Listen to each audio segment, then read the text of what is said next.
Mostly networking.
Hello, Mike Kawakatar, everyone. Look, we've already done the whakatauki, although that was for the workshop, so we shall have a whakatauki again. So, Amudia Kia Whakalonga Huke, as always, onwards and upwards. No press here today. Welcome, staff. Special, real special start to the day. We'll start off on a high note with, is this the second group for stars? Good. So who's your spokesperson and the one I'm hugging? Greg? Sorry, come on, bring the love in. Everyone that was involved, please, in the finance team's star performance. Drag your team up. Greg, you're not allowed to be a solo flyer around here. Sharon, please. So as you know, councillors, a lot of effort's been put on by the organisation to around the STARS program, and this is the second team to complete it. Did you beat the first one? Not a competition. Oh, it's not competition. It's competition.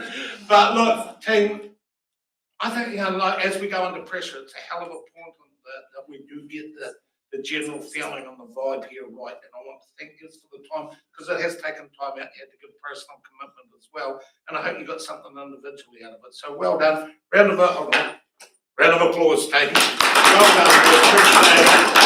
And I hope you enjoyed putting it into practice.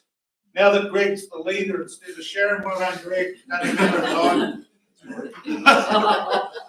Thanks, Steve, man. We want a heartfelt speech, Greg. That's what Jen said. We just tell them your new motto or something. New motto, your team motto. What is it?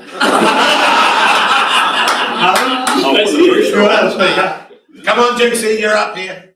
I think it'd be stay green, right? What is stay it? Green. It's like stay in the green. Don't go to orange, and certainly don't have red or you're leaving the building. Stay calm. Stay calm. Okay, thanks very much. I wonder when the councillors are going through the STARS program. Nah. After October next year. I'll only be 90. Yeah.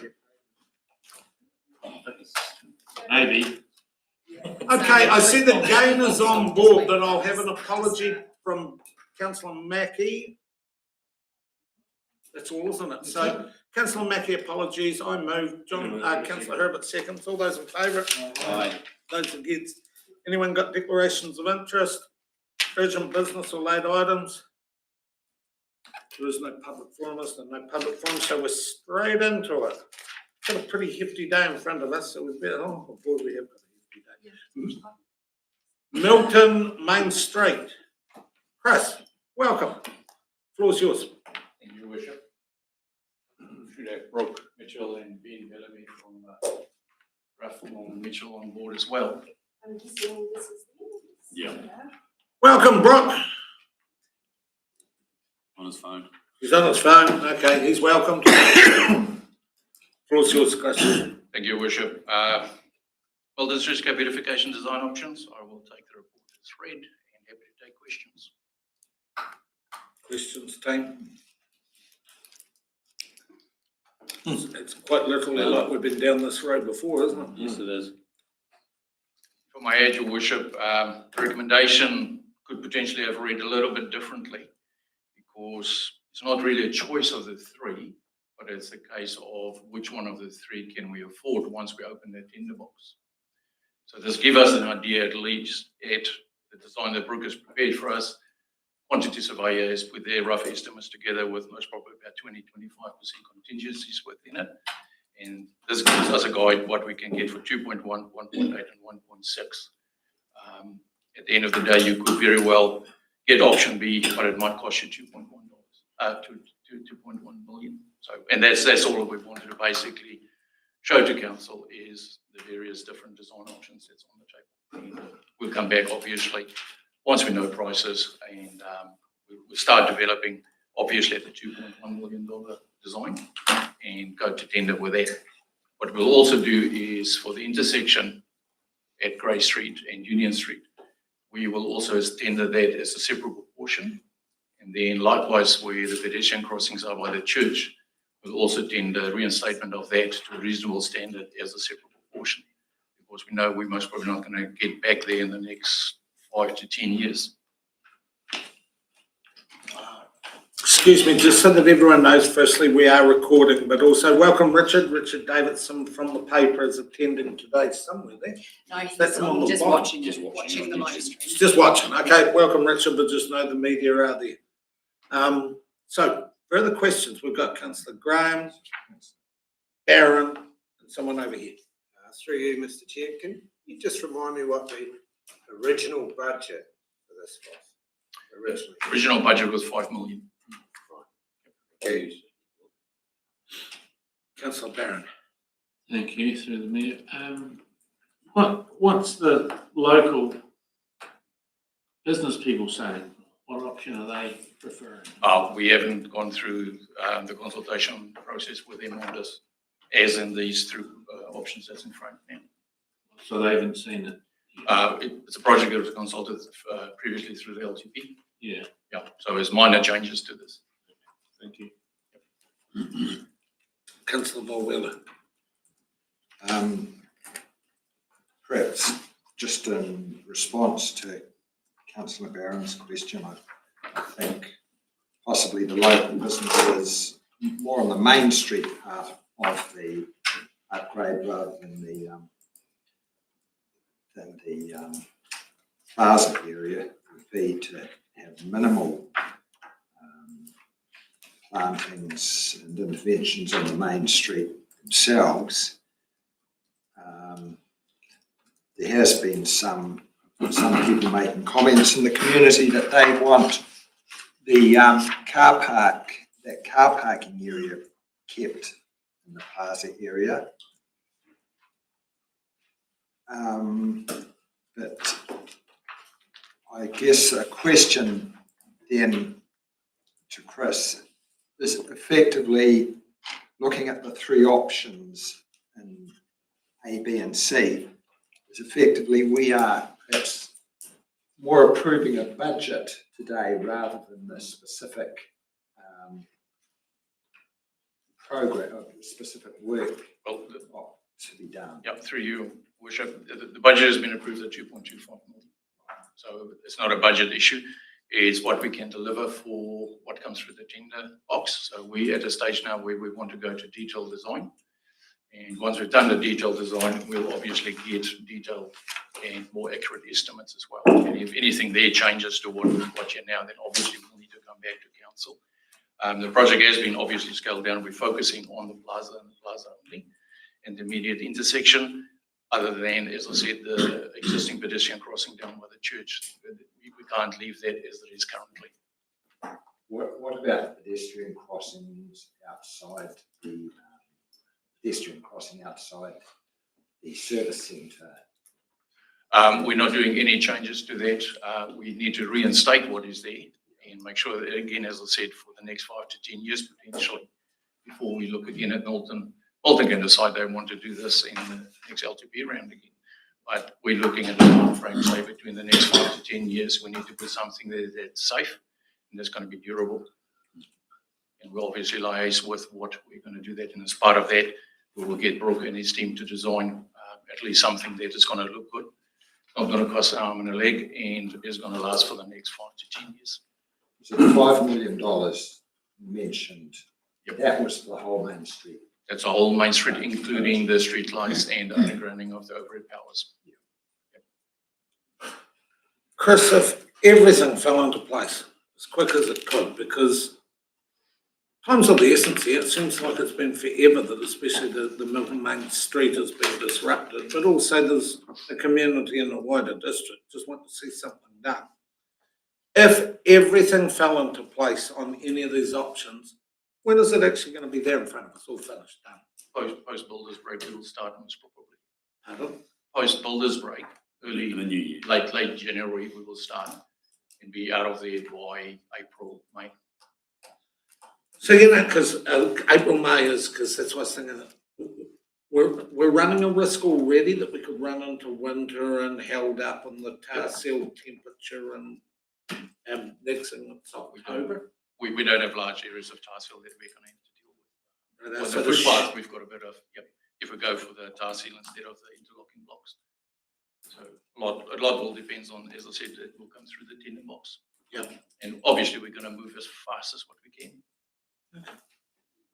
And also, how are we synchronising with NZTA? They were doing something with their roading and it They wasn't. want to be out there by November with the milling, but they're doing two different treatments. They are doing a deeper mill in the actual roadway itself in the carriageway from edge line to edge line, and then the parking area they're doing a smaller mill, so which is easier managed. So that's we ideally would like to have. So that's 15th of November, and that wouldn't be sorted out until possibly March. So there's No, they're potential aiming to get theirs finished before Christmas. So there's going to be further disruptions at the intersection itself that we're going to have to do some tidy sort. So you know how they finished theirs, but when we're doing stuff, the fringe, we're not going to be digging up new stuff, are we?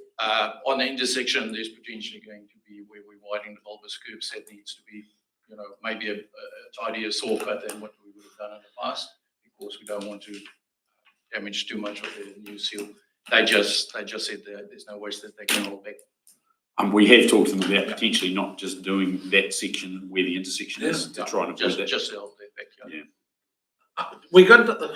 There's no way that we can try and work in with them. It's been so long waiting. We've got a minimum of 4 weeks that we have to go out to tender for. And if you work backwards from there, then we really, So frustrating that we can't. Absolutely. Councillor Herbert, Councillor Barron. Thank you, thanks, Chris. Hey, so we're trying to sort of work out the process here.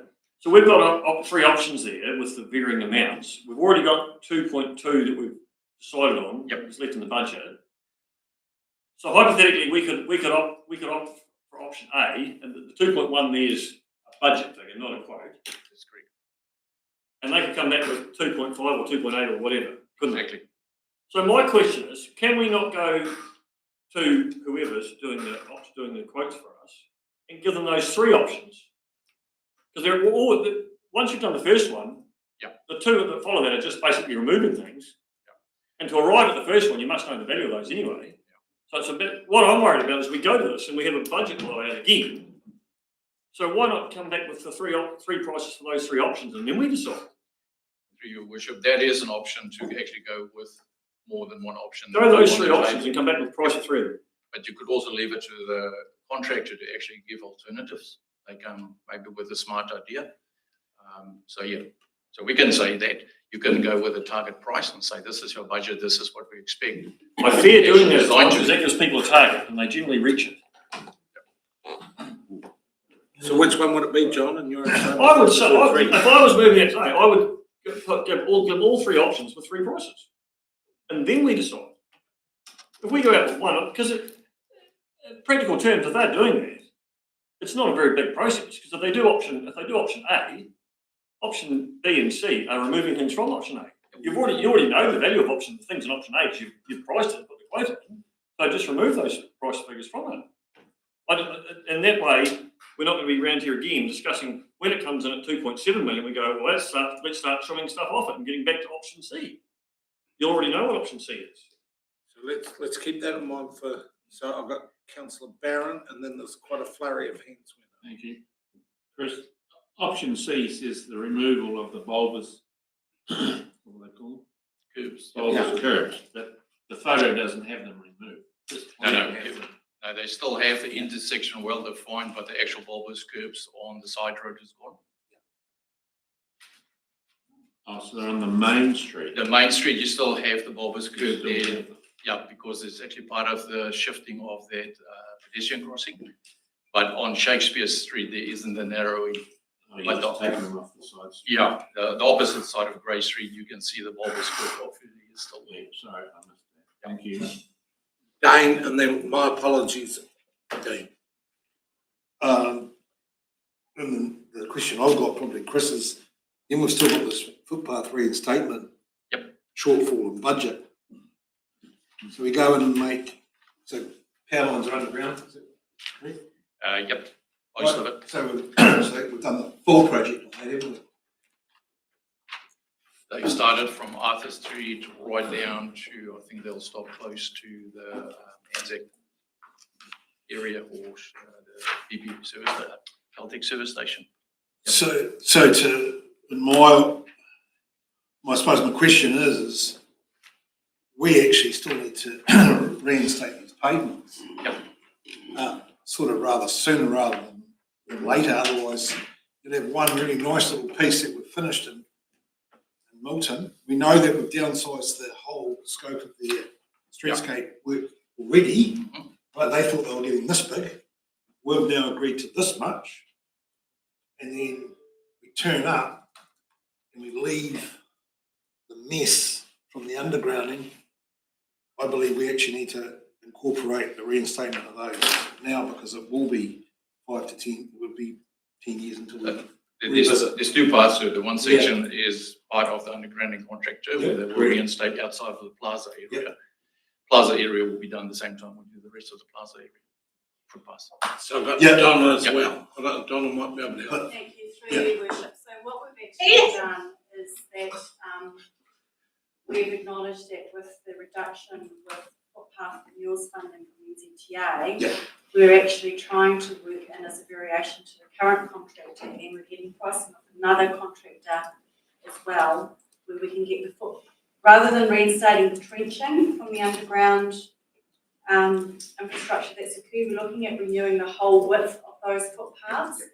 We've got two prices that we've received at the moment, two current projects, and we're just asking a few more due diligence questions, and then we're hoping to be able to put forward to Jules and Steve a proposed variation of the contract, where the contractors will do the reinstatement of footpaths in January, because we have to get out there in November for NZTA.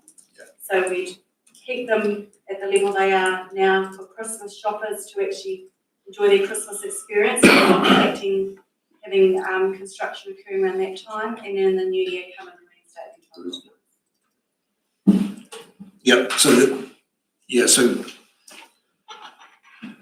So for me, it's our budget left over is 2.25. We've got a shortfall on reinstating payments. I think we've got to grab the two projects to try and get as close as we can to this budget, because we can't leave the town with a portion of it unfinished. Through. We just can't. We're using the budgets from different areas, so footpath renewals, the Main Street underground construction to complete, to make the intention is for the whole Milton Main Street to be renewed. So then if we, as John suggested, to go out and get a price for A, B and C, and I'm saying A, B, C and the footpaths, right? We're going to go way over budget. So is it wiser today to say let's go for C and the pavements? No, the plaza has got a nominal amount of footpaths included in that, which is part of the 2.25. Everything outside of that is over and above the 2.25. As in footpaths, it comes out of a footpath renewals budget that has been reduced by 83% from NZTA. We still can manage, and all that's happened is Milton footpath has taken priority, because we're looking at the condition 5 and 4 footpaths, so that we can put that towards our Department of Internal Affairs key performance indicators. And by doing that, we can still claim they are 5s and 4s, because they're going to be looking really terrible once you've actually ripped up and patched them. So therefore, they do qualify for subsidy from NZTA Wakakotai. We're only $13,000 shy of year one funding for footpaths in that area. So what we said is we're going to bring $13,000 forward from 2025-26. So we're still going to have, over the 3 years, we're still going to have $234,000 in the footpath renewals budget. So we're not short on budgets. We're short on overall budgets because we initially asked them 2-point-something billion, you only gave us 720,000. So we had to cut back the whole district-wide footpath renewal significantly. You'll see that in the report that's coming up later. Yep. Councillor McCrossley, followed by Grant. Just a couple of things, like the moving of the pedestrian crossing. Last time quite a few years ago, it was up that close to the corner and there was accidents like you wouldn't believe. That's why they originally moved it. The other thing is, I really hate to say it, but the main shopping area, those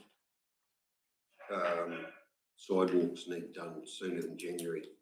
There's been 2 or 3 elderly already go down on that, between the gravel and the carpet that's nailed down, especially around the chemist shop. Through your worship, we'll take that up with the contract managers for that area to ensure that everything's in a safe, trafficable manner. Councillor Grant. Yes, through you, Mr. Chair. I probably confused you before when I asked you what the original budget was. I'm talking about the real original one when we first priced it. So when did we first price this contract and what was the budget for the plaza then? Because I think this is way back when Brooke was a teenager, just about. So just trying to get a feeling of how much we've downscaled this. Through your worship, if we just look at the report, we were talking about the original 5 million and how that was split up into the different anchors in the church zone. Those were the early days of that project, which still came to the 5 million, which included the undergrounding component of that. And the basic design was agreed on the 23rd of June 22 with council. So we're still sticking with the 5 million. What we've now done is split it up. We've got the 2.25 left just for the beautification and the footpaths within the plaza area. We've got the nominal amount sitting outside of that for the rest of the footpaths. And then on top of that, we also have got the existing contract, which dealt with the stormwater and the streetlight undergrounding. They still have their budget to complete the undergrounding as well. But the original bit for that plaza, how much was that? Oh, there's so many options, I wouldn't be able to tell you what it was. Is there many options? Yeah, well, we started with stage 1, stage 2, stage 3 many years ago. What we've got at the moment is a current trend of contract prices. That's been factored into that by the quantity surveyor. We've got a design that hopefully we've come to an agreement on.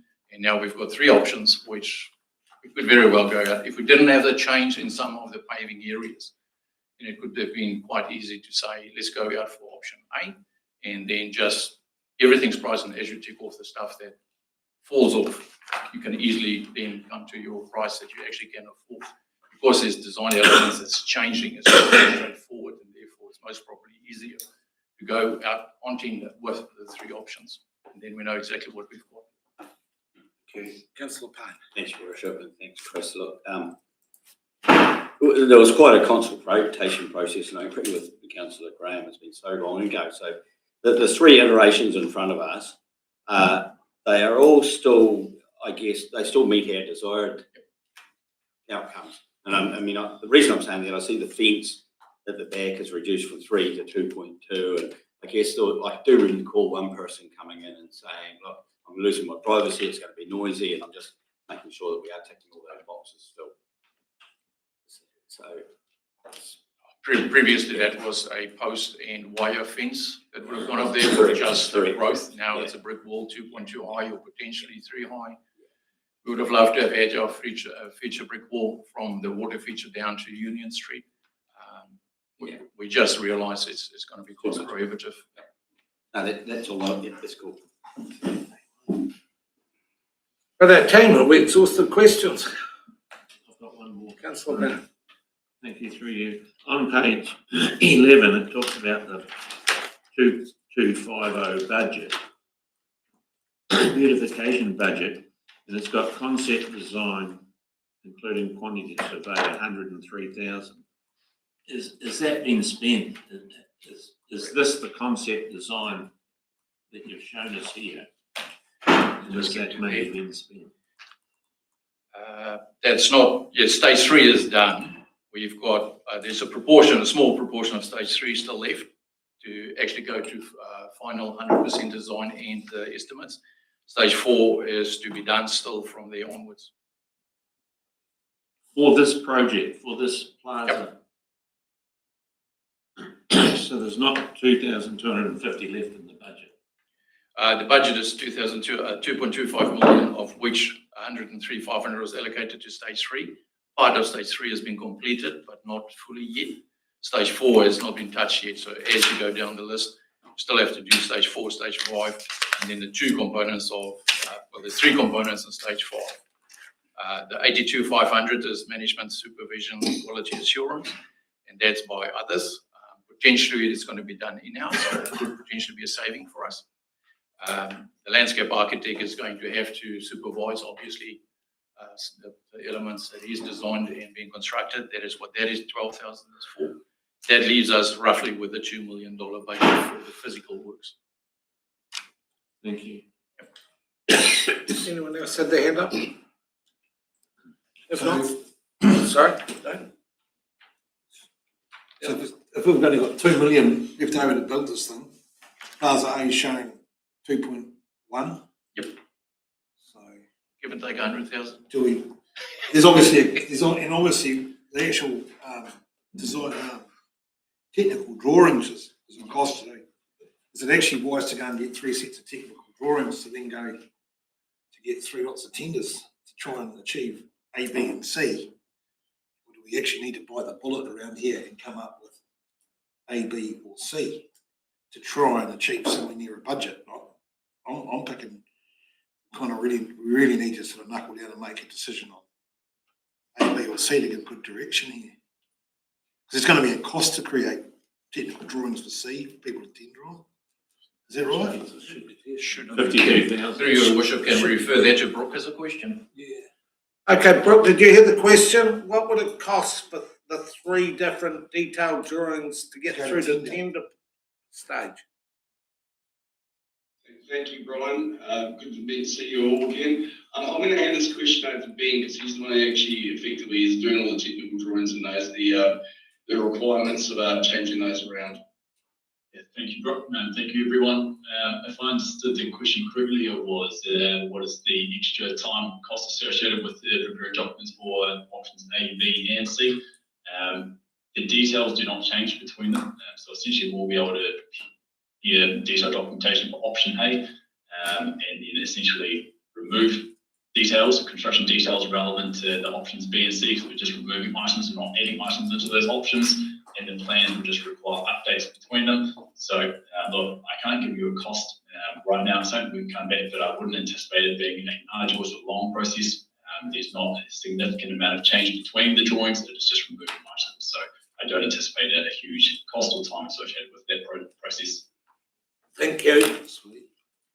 Any further questions before we hit discussions then? Chris, that you can hold up. I guess just a question then about the timing. When this could come back to us for decision on the costings, just sort of what timeline are we looking at? Sure. Through your worship, are you anticipating a costing on the detailed design of the 3 options, or what's coming through the tender box? I guess what's coming through the tender box? That would be after mid-January. I don't think we'll award before December. No, through you, Yeah. Your Worship. So, I mean, we're in September now. By the time Rock and Co can actually do the detailed designs, it could potentially, I'm not sure the time frame that they need for that, but we're allowed a month to get the tender documentation ready and designs ready. That's mid to end October. We go out for a tender period of 4 weeks. That's mid to end November. We like to allow up to 2 weeks in-house for tender evaluations and call it tags, questions and answer period with contractors. That's taking over to the end of November, into December, to potentially, if it's under budget, being able to award in-house, or if we have to come to council, we have to come to the December council meeting for a decision. So the construction earliest would be January commencement, subject to the awarded contractor having resource availability. Thank you. Bear in mind, you're right in the thick of construction season, and a lot of them probably won't be able to start in January, I'm guessing. But we could put that in the weightings when we evaluate.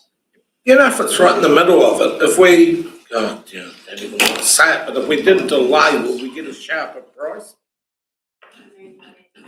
Yeah, that, they're up to their eyeballs for work in January, but if we said to them, we'll wait until April, and so could that mean it? Would they ever come back with that option? So you can put in, like, the methodology you're waiting, you can say resource availability is a high percentile priority for us, as an example, in which case you're quite right. They could inflate prices to be able to deliver and achieve that. They might be bringing in extra resources from out of town or moving contracts around. I mean, it'd be case by case. Or if we say that it's not a priority and that we're quite comfortable to just evaluate on bricks and mortar, that could be different. However, then that's, from what I was hearing earlier, is that around the table you were wanting it to become a priority because of the community needs, but we're open to. It's when we're blowing budget, so that's one way to bring it back in under, but I hate even saying it because snoozing you lose at the moment. That's me. Once they're locked down, once it's awarded and they're locked down, it's locked down. Right? You do run the risk as well if you let it carry on that the material prices aren't going to get any cheaper. So, yeah. Okay, Tim, that crosses over into discussion time. Who's opening up? Councillor Barron. Well, the discussion is that this is a public meeting, so the contractors have all got access to this information. So we're behind the 8 ball right from the start, from a tendering point of view. If everyone's busy, I mean, how many people would you put this out to for tender? Is there multiple? Your worship, a tender of this size from government procurement has to be an open tender. So it goes on our government electronic tender system, which is open to the entire nation. Oh, okay. That's excellent. Well, our further discussion is that can the car parking and the asphalting be done separately from the landscaping, or is it got to be all?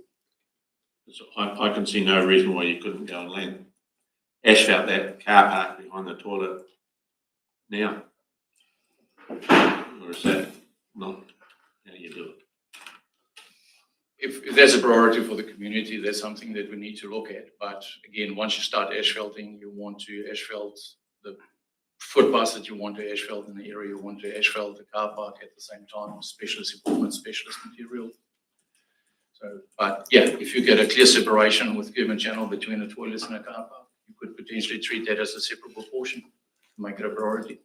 Sure, your worship, the other thing to consider is you have establishment and disestablishment costs. By that I mean a contractor would come in and do that work and charge us for bringing all the heavy machinery, traffic management, because I'd have to have some kind of traffic management with footpaths and access for public safety. Yep.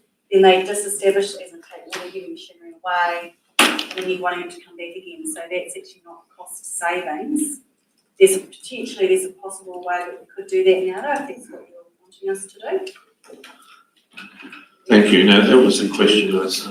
I'm assuming you know more than I do. Just from a health and safety perspective as well, we would like to deal with one site because I have to go and bank off everything, obviously, and you have a part of the project open up.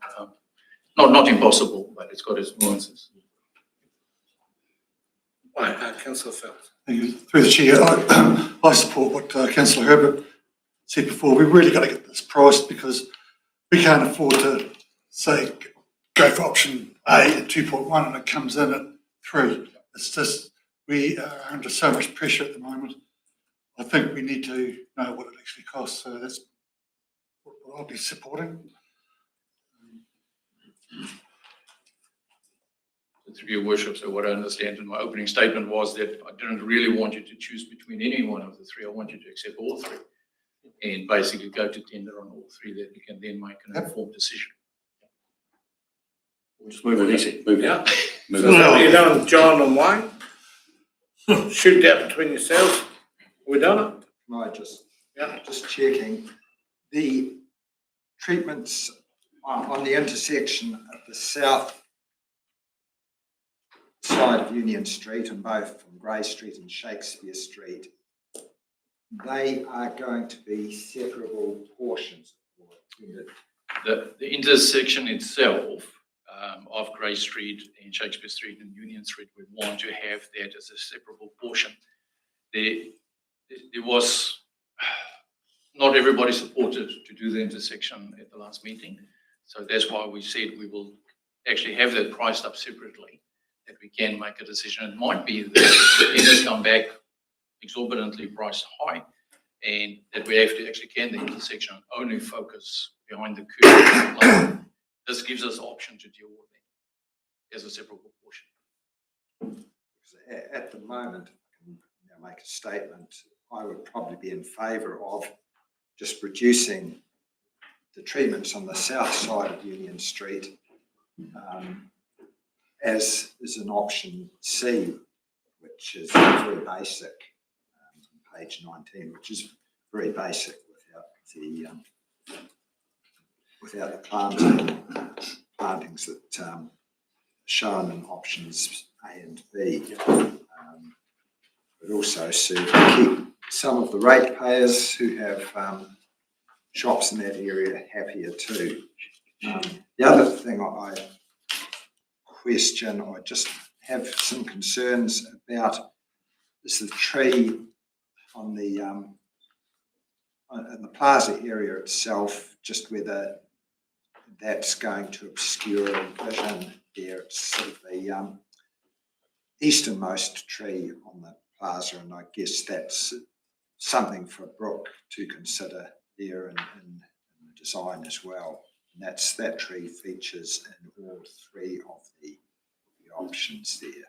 But it's only for a just traffic safety point of view that I have concerns about that one there. Certainly through the traffic engineering, we'll have a look at that. I'll be really surprised if there's going to be an issue once the limit lines on Grey Street are established. We should have a really, really good line of sight. So for me, my layperson brain is telling me, if you're going to save money, just go with one, make a blooming decision. But the problem is I also want to be aspirational. If you make a decision, right, we better go there, then we're only going to get one shot at this, and in 6 months' time, the prices all come in, and damn, we could have done that, but we're committed. So we're still a hamstring in this one. I want to do one thing, but I can see that I can't. You want to solve that problem, Your Worship? I'll go with Simon, and then I'll go to you. Just going to make a quick comment around this. One of the options is removal of bike racks. I hope biking and Milton are going to be synonymous in the next few years, and so hopefully whatever bike rack should be retained in there in some form or another, because it's going to come back to council at some time. Someone will be coming back looking for bike racks. Just goes down from 12 to 9 bike racks. That's my take on that. Okay. Because it says stands, I wasn't sure whether a stand was the whole thing or a piece of it. No. John. I'm happy to move recommendations, Your Worship. If you're happy to take recommendations 1 and then the ones that follow in one motion. Yep. Do it. So I'm happy to recommend to move recommendation 1 as it's worded, and 2, we scrub out 3 words, Julie. It's preferred option. So it's just council confirms for the continuation of the beautification component of the Milton Main Street upgrade, we obtain tender prices for the 3 options listed. So we take out the yours and the Yeah, you take out that's preferred option in the first sentence of option 2, and it's just getting. That, to me, Your Worship, is we've got to make an informed decision here, and when we get the prices for those 3 options, we're going to be fully informed, and we can go then. We know where our ceiling is, and we'll make this fit it. So I've got a mover and Councillor Herbert second and Councillor Phelps. Who's waving? Gainer's waving. Yes. Righto. Thank you. I think it's really important to keep those bike racks. I couldn't quite hear whether they were being left in or not, but I would prefer if they are left in. Right. So we've got a motion on the table. Who's want to have a discussion about it before I get to it. Excuse me, through you, Worship. I don't think Gaynor's actually had got an answer to your question. So 2 of the 3 options that are being put forward in the motion, Gaynor would still have those, the bike rack included. So it'll come out in the wash now. Okay, if there's no discussion, questions, we're going to put to the vote. We're quite clear what we're voting on. We're bringing the whole 3 back with a wee bit of the financials to help us in our decision making. Ready for the vote? So you're ready to get writing? All those in favour, please raise your hands and say aye. Aye.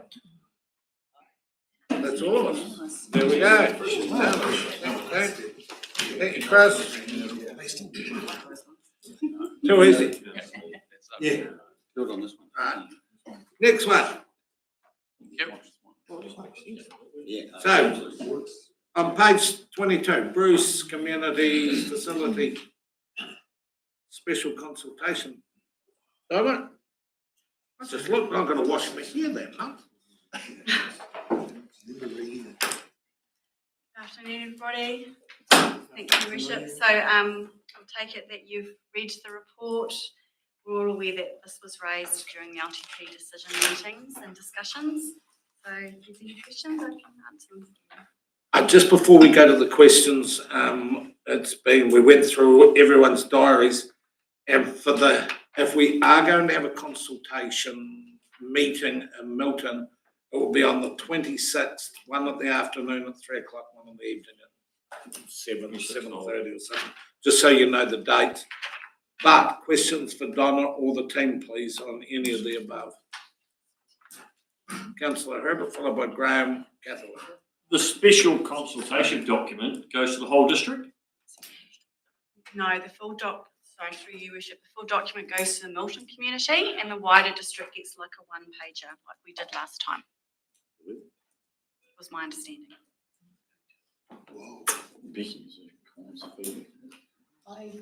I wasn't aware of that, but I had to do with it. Okay. So what, I suppose my point would be that the whole district's paying for this. The whole district should be consulted on it. We had a discussion this morning about community boards, and the whole district doesn't pay for them, but the whole district got to consult on them. So I would have thought the whole district would get the full information, and they're paying for it, they're paying for half of it. Just an aside, Donna, if we did do it right around the district, what does it cost?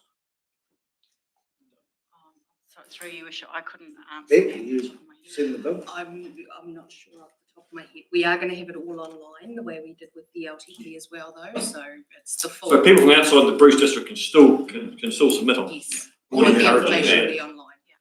Sharon, have you got, not specifically for this, but have you ever seen a bill come past your way where we put a mail right around the district?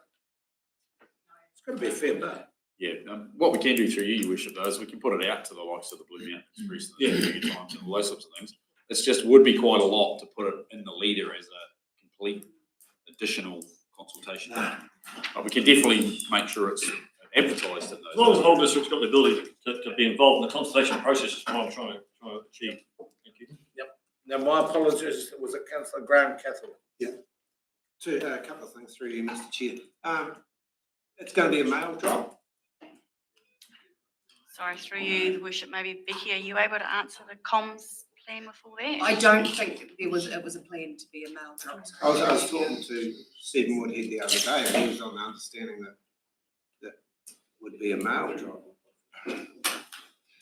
We are doing it all online, the way we've done. So there is going to be a paper copy that can be downloaded and printed off, and we'll have those available at the libraries from our offices.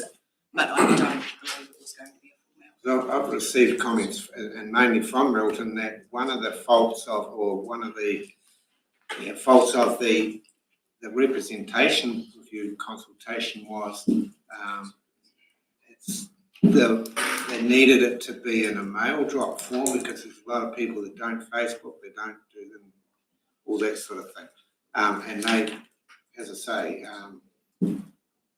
the Stephen Woodhead said he was quite sure he'd been talking to someone and it was going to be a mail drop. So through you, Worship, there's been no discussions with Mr Woodhead in that effect, particularly from myself. So I'm definitely not aware. Now, this is through, maybe it's through that committee, the pool committee. Through you, Worship, which currently I'm the project manager that works with them, and they've not raised those questions with me. The second one is, and I may have been out of the loop or whatever, I thought there was a third option. Did we decide to do away with that? Through you, The third Worship, option hit that we would try and fit the, Through you, Your Worship, that was not considered an option after discussion with the local pool committee. right. Yeah, I think that's in the report too, stating that. Okay. Here's the line, councillor Catherine Volwell and Miss One Ludeman. So I've got three questions. First question would be probably for Sharon. What interest rate have you used for this 25-year loan? Through you, Your Worship, all the loans in the long-term plan are at 5.25%. It was an assumption that was set at a workshop early on in the process. So if it changes, it'll change in the future. Well, yeah, it's a funding thing, right? The second question would be to Donna is, I pick up on page 23, you're talking about the foundation issue. And someone mentioned something to me about how the ground's not so stable, something creek running under there or whatever. I just see on that page how you've you've made us aware of it. You've said it's potentially $1 million on that foundation. So my question is, why is that million to me should be in that budget? Should be in that budget. That's the second Through question. you, Worship, that was an option that was put forward. Okay, so that's, okay, thank you. And then my third one. Sorry, through you, Your Worship, that's nothing to do with the ground conditions though, that's a standards issue. So it's not, that $1 million is about what standard it's been designed to meet, and that is not confirmed that that's actually what we are required to meet at the moment. So that's why it's not in there. It potentially could be something we want to consider, but it's nothing to do with the ground conditions. Okay, yeah, cool. So in my head, I'm saying that $1 million should be in the budget. Right, and then the next question would be, I'm not sure who would answer this, but it's been pretty well written in black and white. It comes up quite often. It's coming up quite often to council now. We've got the Three Waters Better Off funding. That was 1.9 million. That's quite vital to this particular project. And the writing's on the wall. It's so obvious to me that that money is not going to be allocated from the government towards this project. It's going to be really, we're going to be lucky to get it for Three Waters. So the question is, why is that 1.9 not in the top line budget? Because it affects the figures inside the consultation document. As it stands now, even last week they were saying that it was holding. Anything could happen, I agree with you, but as it is at the moment, it's still there, isn't it, Sharon? Through your Worship, on page 31 of the special consultation document, we've identified that to let the community know that if for whatever reason we didn't get that 1.9, that the potential impacts for rates are there, so they can see that in the document. I think, okay. I'll deal with it in discussion. Councillor Volwell, followed by Ludeman. Just thank you, Worship. Just firstly, in response to Councillor Graham's question, I think it's probably been answered anyway, but it's probably the community group, Bruce Community Facilities, is going to be putting out publicity on this, on that. So that's probably what that mail act refers to that you've been talking with the chairperson.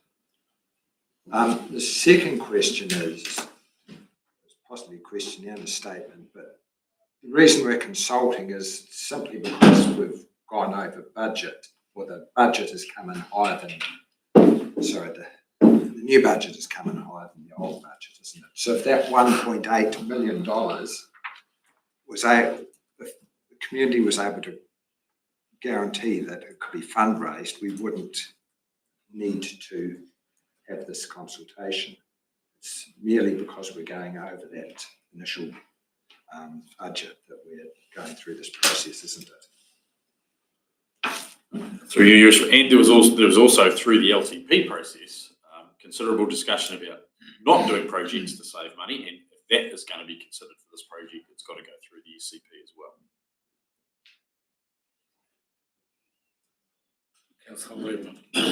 I'm probably just on the consultation documents. What's wrong with using, if people want hard copies, using the information centre library for distributing, or Project Bruce, or even having a pop-up day on afternoon, whatever, on the main street, if that's what we need to do to accommodate locals. Through you, Chair, on page 24 of the report, we've actually identified that we are doing quite a lot. We're doing the Blue Mountain Express, we're doing the Genesis, the Clutha Leader, information's at the Milton Community Library. We've listed all of the comms plan currently, where people would have access to that information. That's fine. And I guess my other one, I am concerned about the 1.9 million of that Better Off funding, because to be fair, even as a council, that probably should have been directed to the Greenfield project, where, because to me it's on slippery slopes where it's sitting at the moment. That's just a comment, I guess. Question? It's a comment, probably, sorry. I don't think it's for here, is it? But I don't know. Either. We're only It's all very well, surmising we're going that out, I know, but we're going out to consultation on something that we already know is a bit, it's a grey area. So we are going out to consultation on that grey area, and you're right, you have highlighted it, but I do think it should be thought about. So through you, Your Worship, the intention was that will come back as part of your decision-making process. At the moment, we have told the government, we have signed an agreement with them that that's what this project is, what that's going to be used for. And as yet, you haven't moved a resolution to say it's going to be redirected to something else. So that's why we've included the information about if this funding is not available for this project, then this will be the impact on this project if that happens. So at this stage, we've gone back and said we've got a signed agreement with you that this is what that funding's for. And you think of the impact. I know, it's huge impact. That's probably why I'm raising it. I know it's almost, I don't even know what it is for discussion here, but actually, it was that needs to be commented on, because actually it's still a grey area. Well, And as of last Friday, it was said that it was still holding. So I don't know. I know what you mean. Just like that would be gone. And it'll make a huge difference to this project as we're going out to consult. So to me, perhaps as part of the consultation document, we also need to highlight, and perhaps as a whole separate, but what could happen. So on page 31, through you, Your Worship, it has the rate option, the rate impact if that funding's not available. Yeah. So rather than giving it a whole nother page on its own, I'm not quite sure what we can do to highlight that funding may be at risk and there's an impact if that's not available for this project. Is that sufficient? I don't know. Okay. It's everyone's thoughts. So we've got a question aside from that, but yeah. Can I just tease this? If no one's going to bounce at it, then we're just running with what we've got.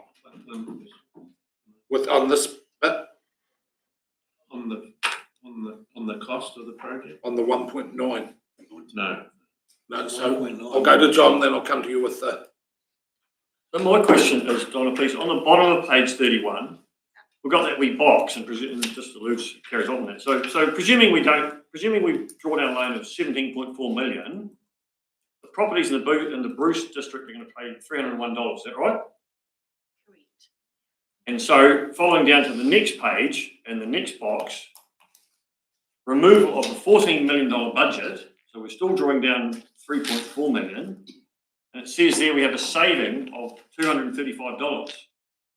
So if we don't draw down the 14 million, does that mean we take the 235 off the 301? Through you, Worship, can I ask Sharon to answer that, please? Well, so I'm just trying to get in my head, there's two different figures here, one's Sharon, use the microphone too, please. Use the microphone so people can hear online. There's one there.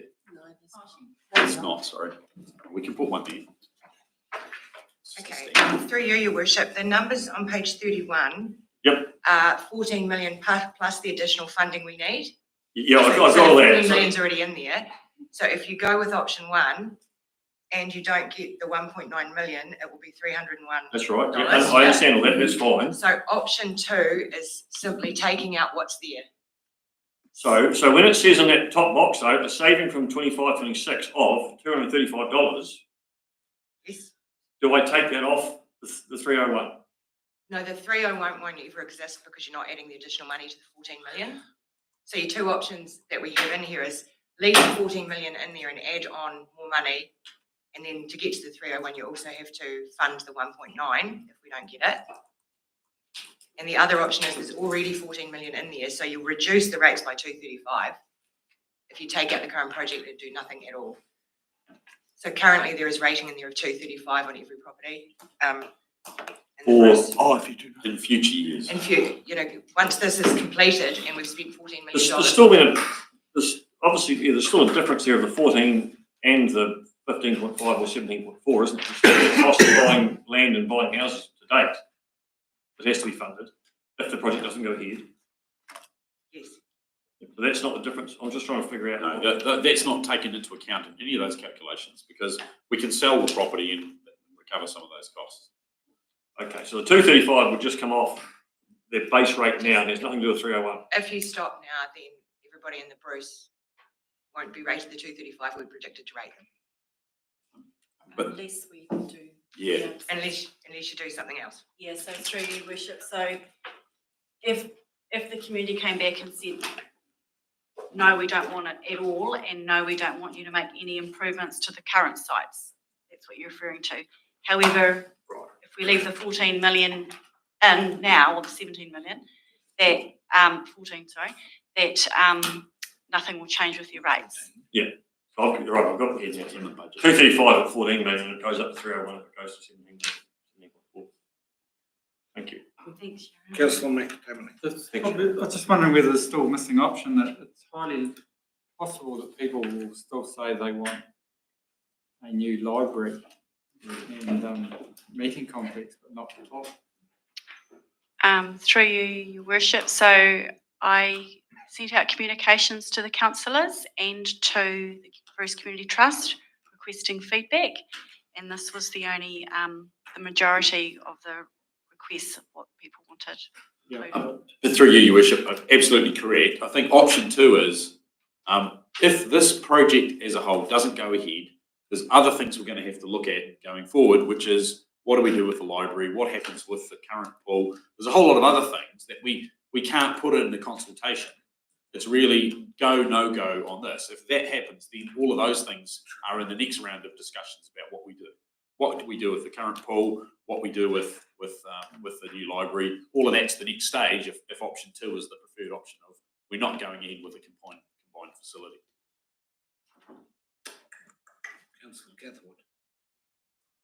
Just a question for Sharon, just a quick one.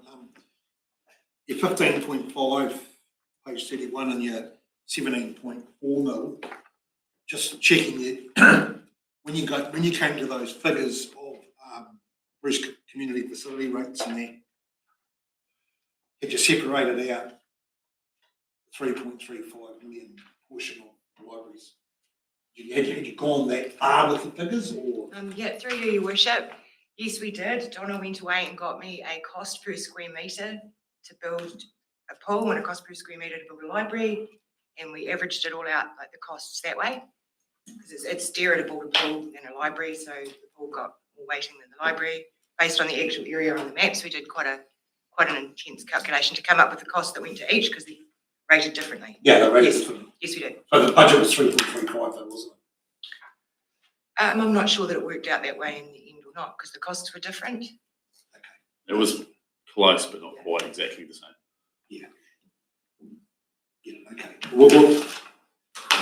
I suppose it's not a question, but in discussion, I'll come back. I read figures as well, and I couldn't figure out whether you had removed that. Then I'll leave it for discussion.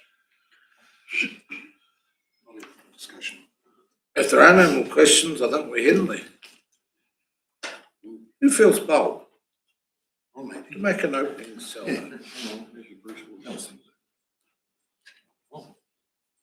Discussion? No talking.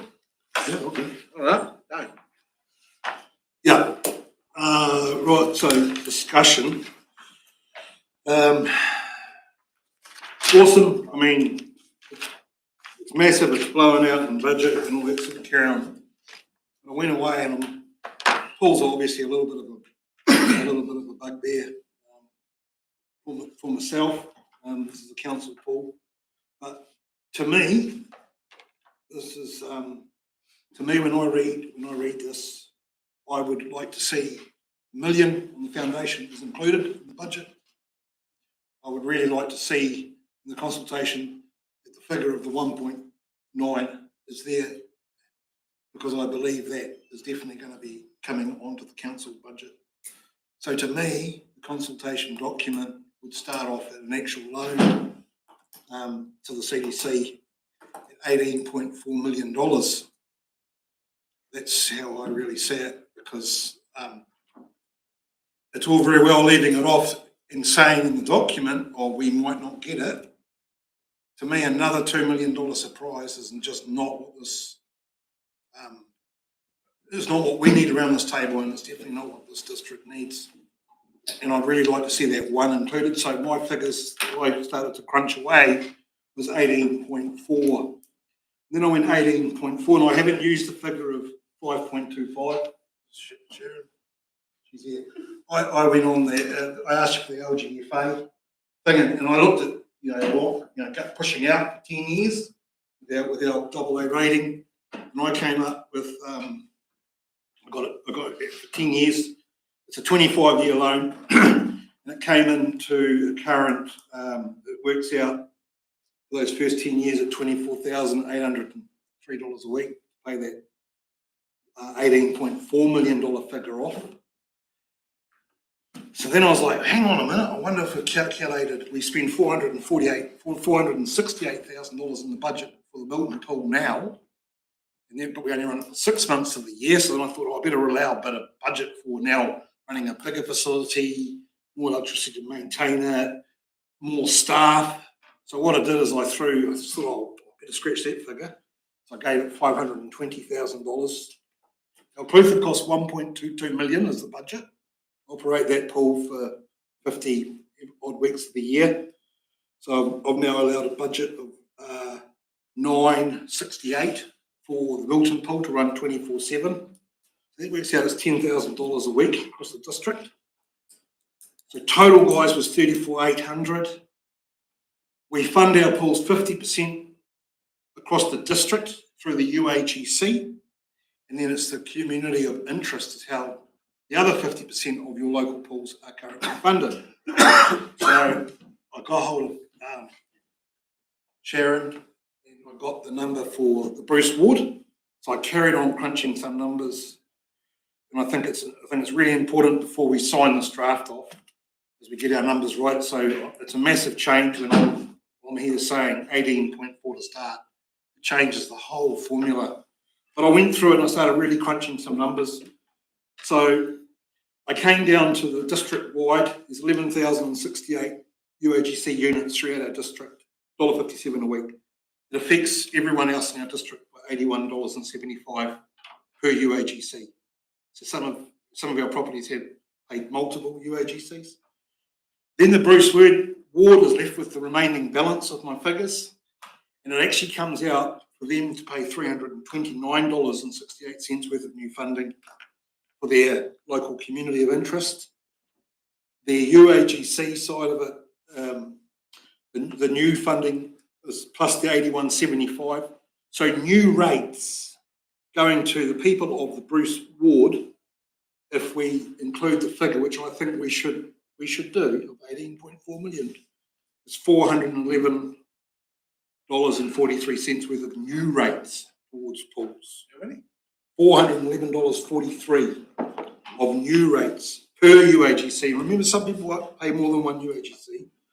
So then with the current, they currently paying about 160. So their per annum turns out 571.58 per annum is what people in the Bruce ward will be paying towards a swimming pool. Now I've got two mistakes in there, Sharon, and I'm happy to sit down. I've got two major mistakes I've figured in my figures. I haven't used your interest rate of 5.25. I've gone less at 5.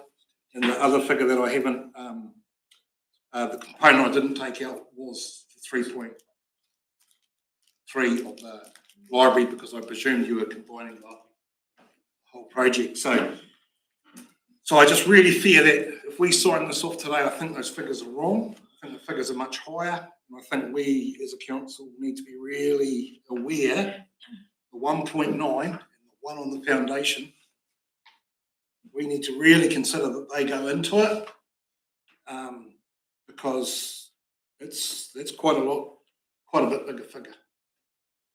And it's a much larger figure for the district as well. Oh, sorry, George. I was just going to say, Steve Hill was actually watching online on YouTube, and he's just asked me to reiterate what I said before. The foundation extra million is not a requirement. So that's why we haven't included it. And also, we do currently have a signed contract for the 1.9 million to go to this project. So we've already stated that, so he just asked me to reiterate.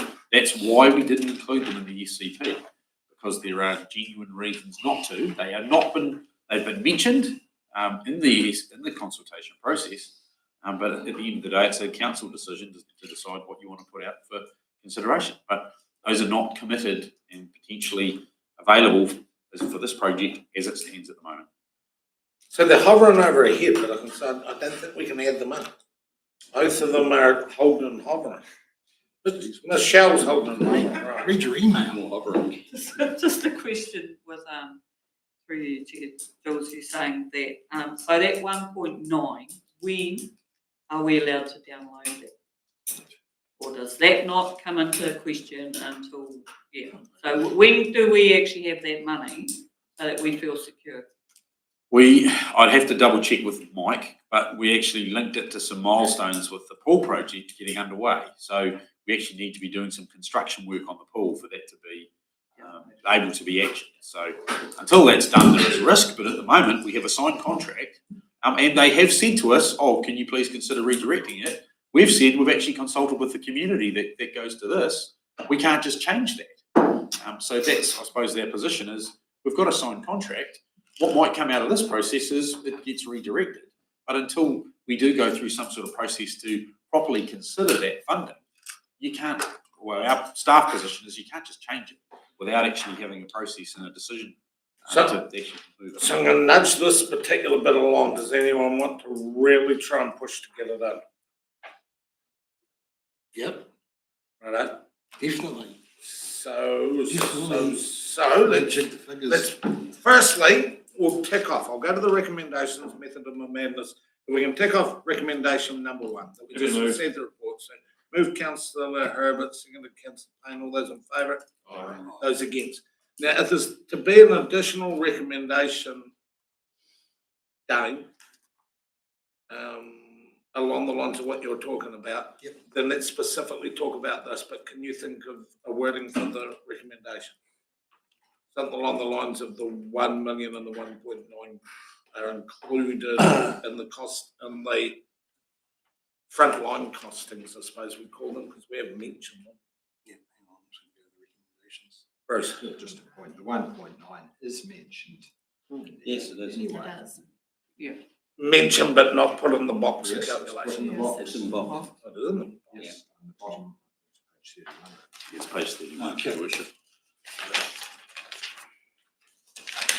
I think if you see recommendation 5, the chief executive has got the authority to edit it.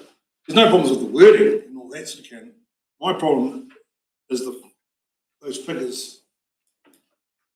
So let's just push this to ahead. So we know that Dane is wanting the both, 1.9 and the 1. Yep. Do I have a seconder for that, please? council receives. Have we got a seconder, team? It's like Councillor McCroskey seconded. It's now open for discussion. Sorry, just to confirm, is the resolution that those are included as council-funded costs in the base option? Yeah. So it becomes a $20.4 million project. There is Yes, another. if you're adding in another $1 million to it, that's another $1 million to the total project cost. Yeah. That's why I want to make it really clear what you're debating, because the $1 million is not in the 19.4 for the extra foundation costs. So There you is need a- to understand what you're actually, Yeah. the consequential changes of what you're asking. There is another avenue. We have been saying that it either goes on Milton or it goes on the wider. But there is also the fundraising that community. That's helpful. Well, is it? It's, well, fundraising for other projects have been 50-50. I'm just saying it's an option. That's what we wanted to push. Councillor Phelps, followed by McAtamaney. Just through the chair, just clarify what Steve said about the foundation. Did he say it's not required? As I said before, there are potential changes to foundation requirements that at the moment are not a requirement. It's an optional, additional standard that we could decide to meet. So, and the current estimate is that would be about $1 million extra to the construction. But we don't have to. At this stage, we don't. It's not a requirement. Do we know we don't want those? So from an engineer's point, or? It's to meet a different set of standards, isn't it, Donna? Yeah, so through you, Chair, it's a potential earthquake strengthening standard that whether or not this council will choose to adopt if it got to the point that we were requested to.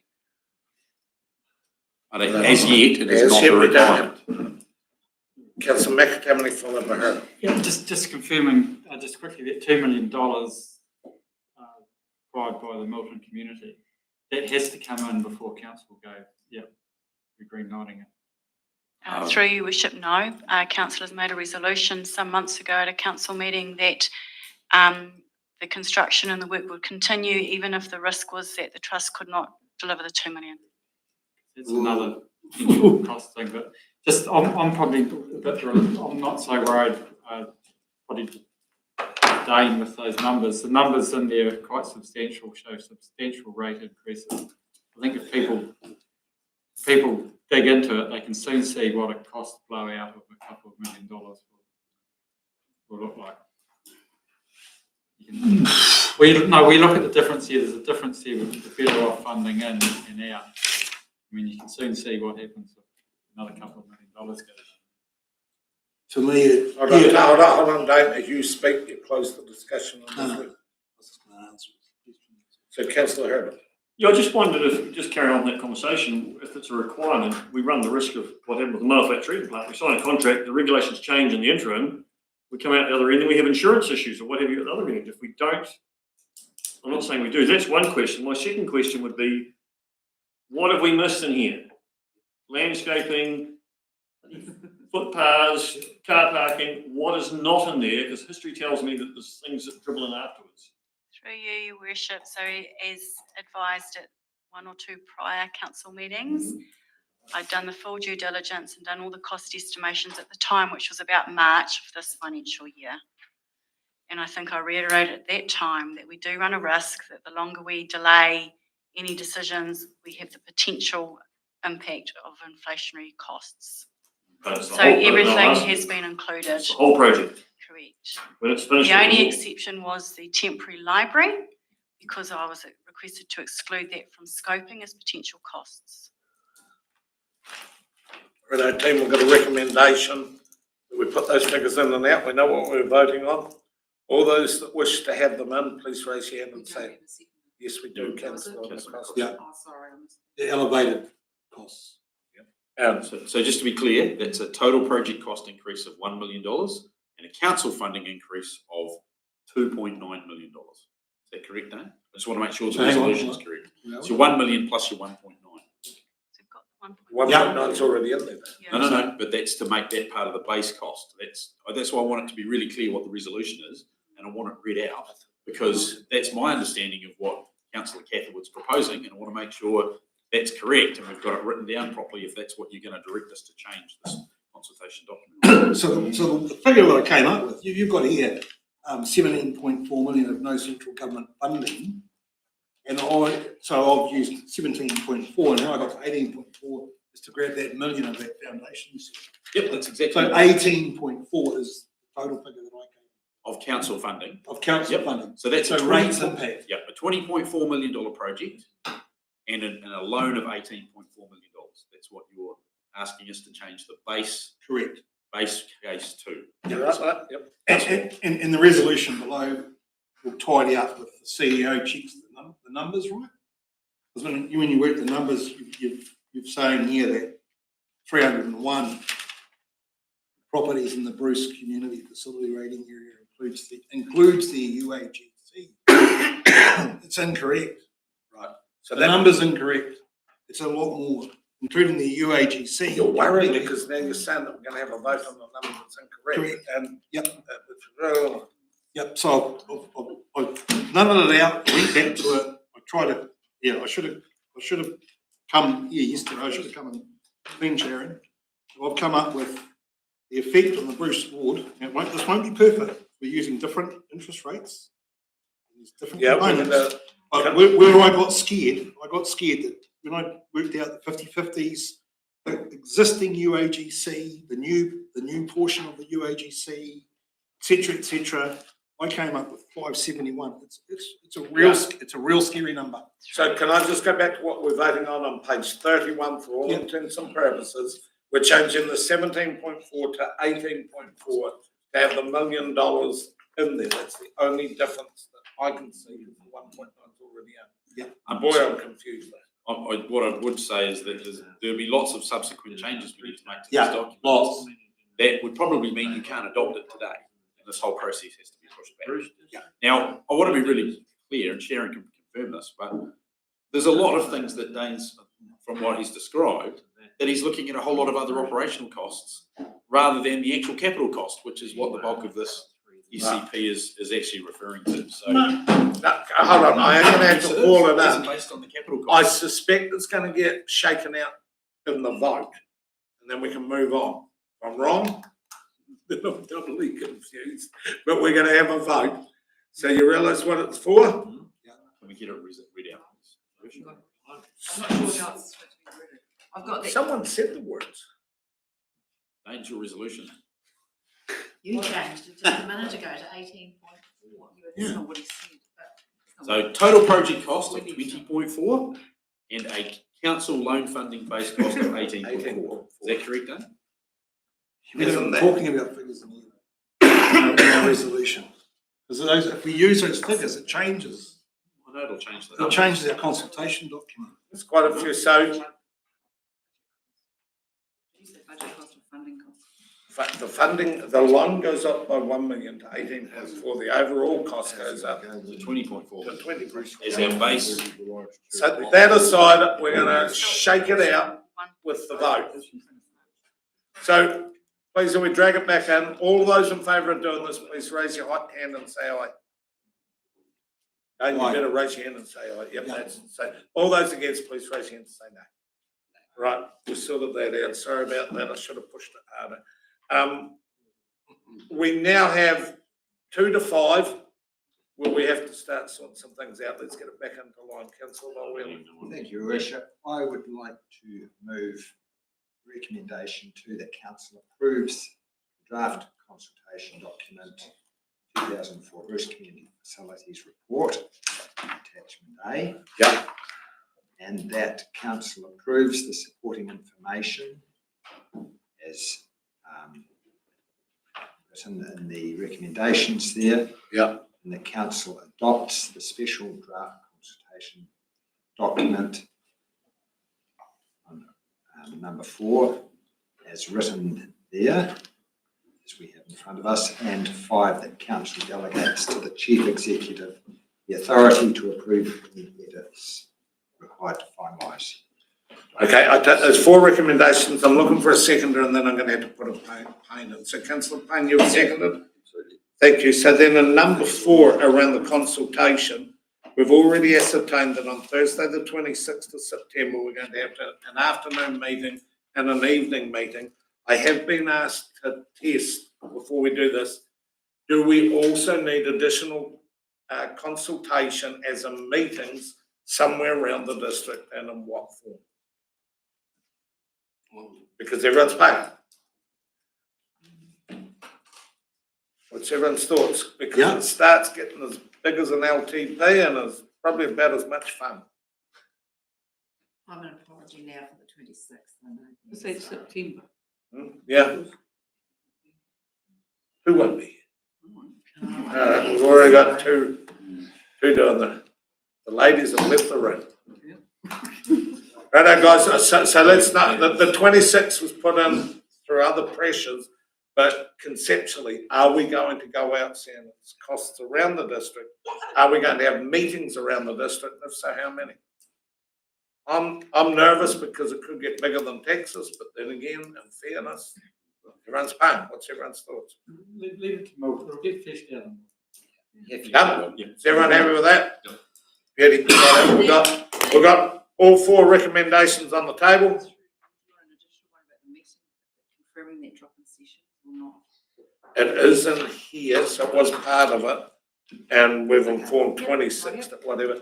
So is there any further discussion before I put all four recommendations to a vote? Any further discussion? On anything, anywhere, basically. I'll bring a pedantic thing up on page 31. In the boxes on the bottom right-hand side, I'm confused. It says properties in the Bruce, on the top box, properties in the Bruce Community Facilities Rating Area includes UAGC, and there's 3 stars beside it. Yeah. Then you come down to box 2 and it says all Clutha District properties, and then there's 3 stars beside it. And you come down to the next one, it says properties in the Bruce Community Facilities Rating Area includes UAGC. And there's 3 stars beside it. Then below that it says there's 3 stars. It says the uniform annual general charge is paid by all properties in the district. Should that mean, should there not be 3 stars on the bottom one? Or does it mean the Milton district? What does it mean? So Bruce is going to pay as a township or as a rating area $220, and then they also pay their share because everyone goes in on that wider UAGC of 81. So the Bruce community are paying 301, which includes both, but the wider district is only paying the 81 of the wider. Because when I first read it, I thought, oh, it's 301 plus 81. Then I saw all those stars. So their rate bill goes up by 301. The rest of the district goes up by 81. That'll be exclusive. Am I right?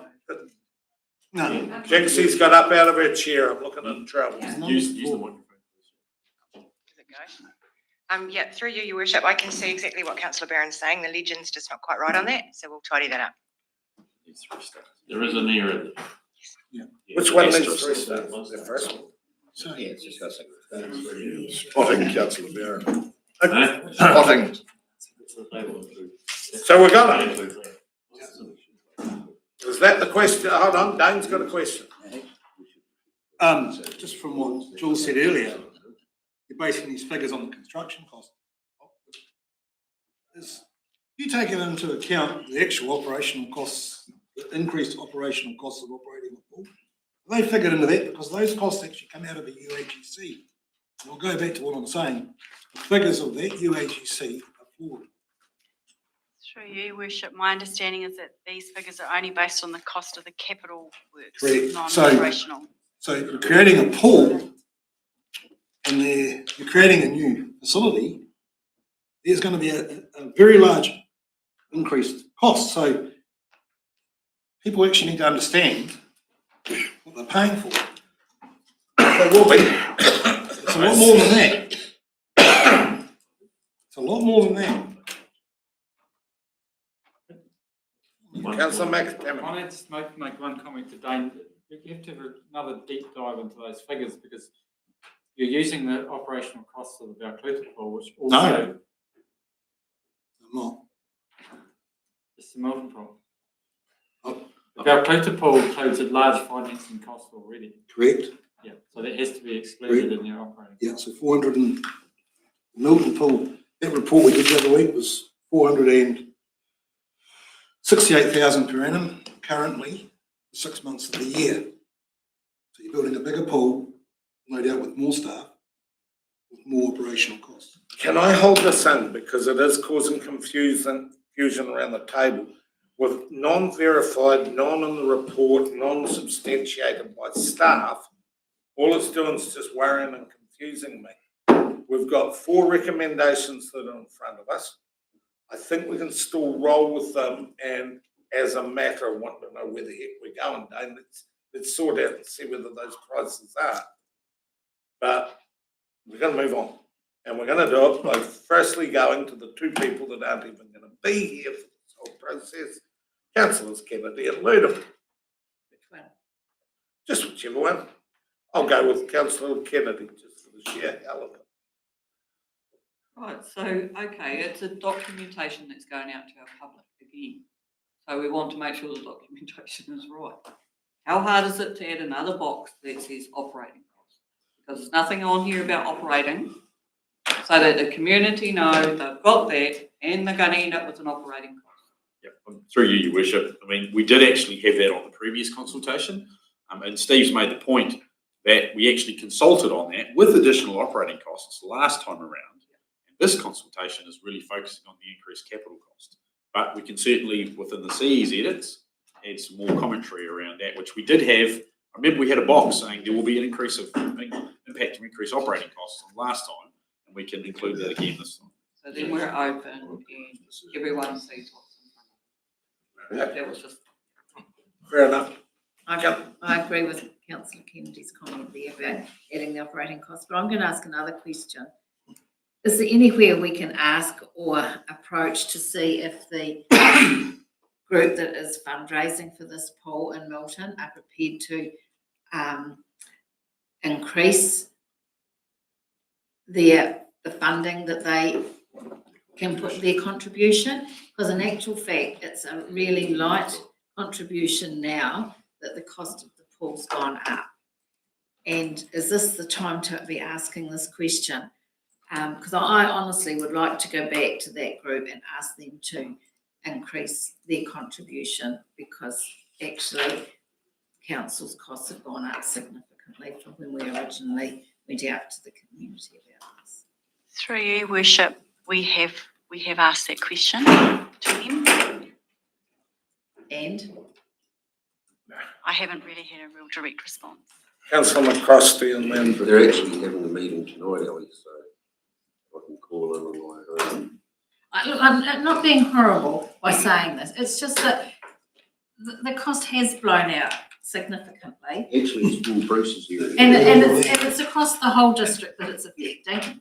More so Milton, but it is the whole district. Yep. And for any other project that council's done in the past, it's actually usually been a 50-50 contribution. And while we're not asking for a 50-50 contribution, I actually would like to see the Milton Bruce community putting some more funding into this. I know that it's not for me to speak on their behalf, but at the meetings that I have been to, it would be a hard stretch. It's my pit of the gut. I can see Gaynor waving away if she just... I assure you, Gaynor, once I finish speaking, I'll give you full attention. I'm not trying to knock the... I get where you are, Ellie, and it's a fair question. It's a fair question, and an answer to it, the pit of the gut was that it's pretty hard going. Councillor Funge. Thank you. Going back to when the pool was built, how many years ago, Malclutha never paid for half of that pool. And all of a sudden it's changing, that Milton would have to be able to fundraise that amount. In this day and age, it's really hard with all the fundraising. Like I went round with that cast so many times and to try and sell the raffle tickets, and they are working their butts off to try and do that fundraising. They're doing everything they can, and I think it would be just horrendous to try and put half onto that group. I don't think anyone's saying half or anything like it, so I'd like that. We can't have that. What the question Councillor Ludeman did ask was, is there any latitude at all? And without asking that, and perhaps has the community actually been asked?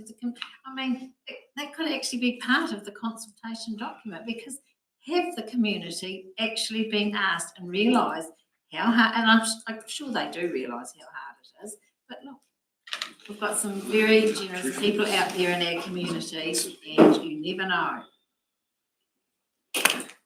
So where do we go with this? We're really gonna have to knuckle it down. I'll close the debate. Oh, you would too. Well done. Nobody else has got there. No, well, they haven't, yep. Well, I can't speak on behalf of the Bruce Community Facilities Trust, the group that is raising the fund and has committed to raising $2 million. I know they're really, at the moment, they're in early days of that fundraising, and they haven't approached the wider community yet, apart from doing small fundraising efforts. They've got $200,000, so the 10% there. They've talked to the likes of the Otago Community Trust and such like, and have good positive feedback from there, from an organisation like that, organisations like that, which would give them confidence to say they will easily achieve the $2 million. And I would just say that knowing that group, they will raise as much funds beyond that as they are able to do. They won't stop. If they get $2 million, they won't. They won't just stop at that. So they will keep raising funds and try and make this as least cost to our entire community. Right, that brings the discussion to a close. So we all know that Councillor Wheeler moved all recommendations. Seconded by who? Councillor Payne. So when we put to the vote, can you please keep your hands high until Julie says we can drop them? So all those in favour of all the recommendations that Councillor Wheeler put forward, please raise your hand and say aye. Aye. That's unanimous. Oh, hold on. Is it? No, it's not. No, So you're right? none of those figures. No, it's not two. You put your hand up and do it. Dean, is that hand up or get her down? And all those against, please raise your hand. Done. Thank you for that, team. We got there in the end, sort of. Okay. On a far brighter and happier note, I see the two recipients from this year's Telford bursary have entered the room. So please, everyone, if we could welcome Ashley Cole and Drew Thomas. Page 59 team, welcome. After a rather heavy few hours, it is really neat. Come on up, please, team. Who's got the certificates? Who's got the certificates? So as is the tradition that you won't know about, but certainly council do, it's always been our privilege to support what is the jewel in the crown and the jewels of the crown of Telford. It's a real privilege that we can support you in your future endeavours and in giving the certificates. So we'll do it one at a time. Who's going to go first? Okay. Ashley. Yes. Righto, Ashley. Congratulations. Thank you. Well done. There's your certificate, and receiving the certificate, guess what you got paid? Yeah, you did. So floor's yours, Ashley. Hello, everyone. Thank you very much for this. It is going towards me doing AI next year.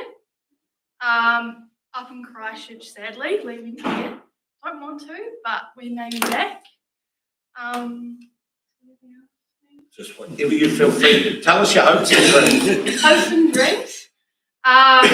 To stay in New Zealand, hopefully, for at least 5 to 10 years, and eventually, hopefully, own a farm in the future. So nice. Well done. Round of applause for Ashley. And Drew, once again, congratulations. Please tell us your hopes and dreams and what you're up to. So this is going towards paying off my student loan. I hopefully will go shepherding for the next few years, and the overall dream would to own a farm one day or manage a high country station with my horses and a big pack of dogs. Living the dream. Well done. Once again, well done. There's no better job than out in the paddock, so all the very best. We're going to break now for don't know, 20 minutes or so, team, so that we can have smoko with you. And please join us, and all the very best for all your aspirations. Tell me one question though. Now that Maisie's gone, who's delivering the jokes? You meant to say Ken. No, Ken, not- no. Not keen. Not Ken. Maisie's just left a void. What a shame. Okay, team. Okay, we'll have smoko for 20 minutes, team, so that we can join Ashley and Drew.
Jocko knew we were in here. I could read your mind.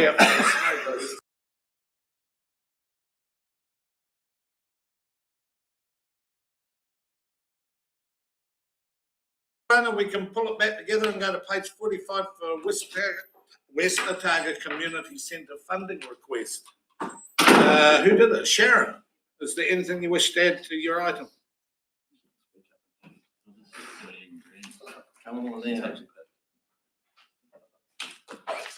Thank you, Your Worship. Not really. I'm just going to take the item as read, but just sort of say it's in front of you because there was a submission to the LTP, as it says, and the Community Centre Committee didn't realise that they needed to resubmit after the decision saying put it in for 3 years. So it only went in for 3 with the expectation they'd resubmit. So hence it's come to you guys. Nice. I suspect it could be pretty straightforward. So questions for Sharon?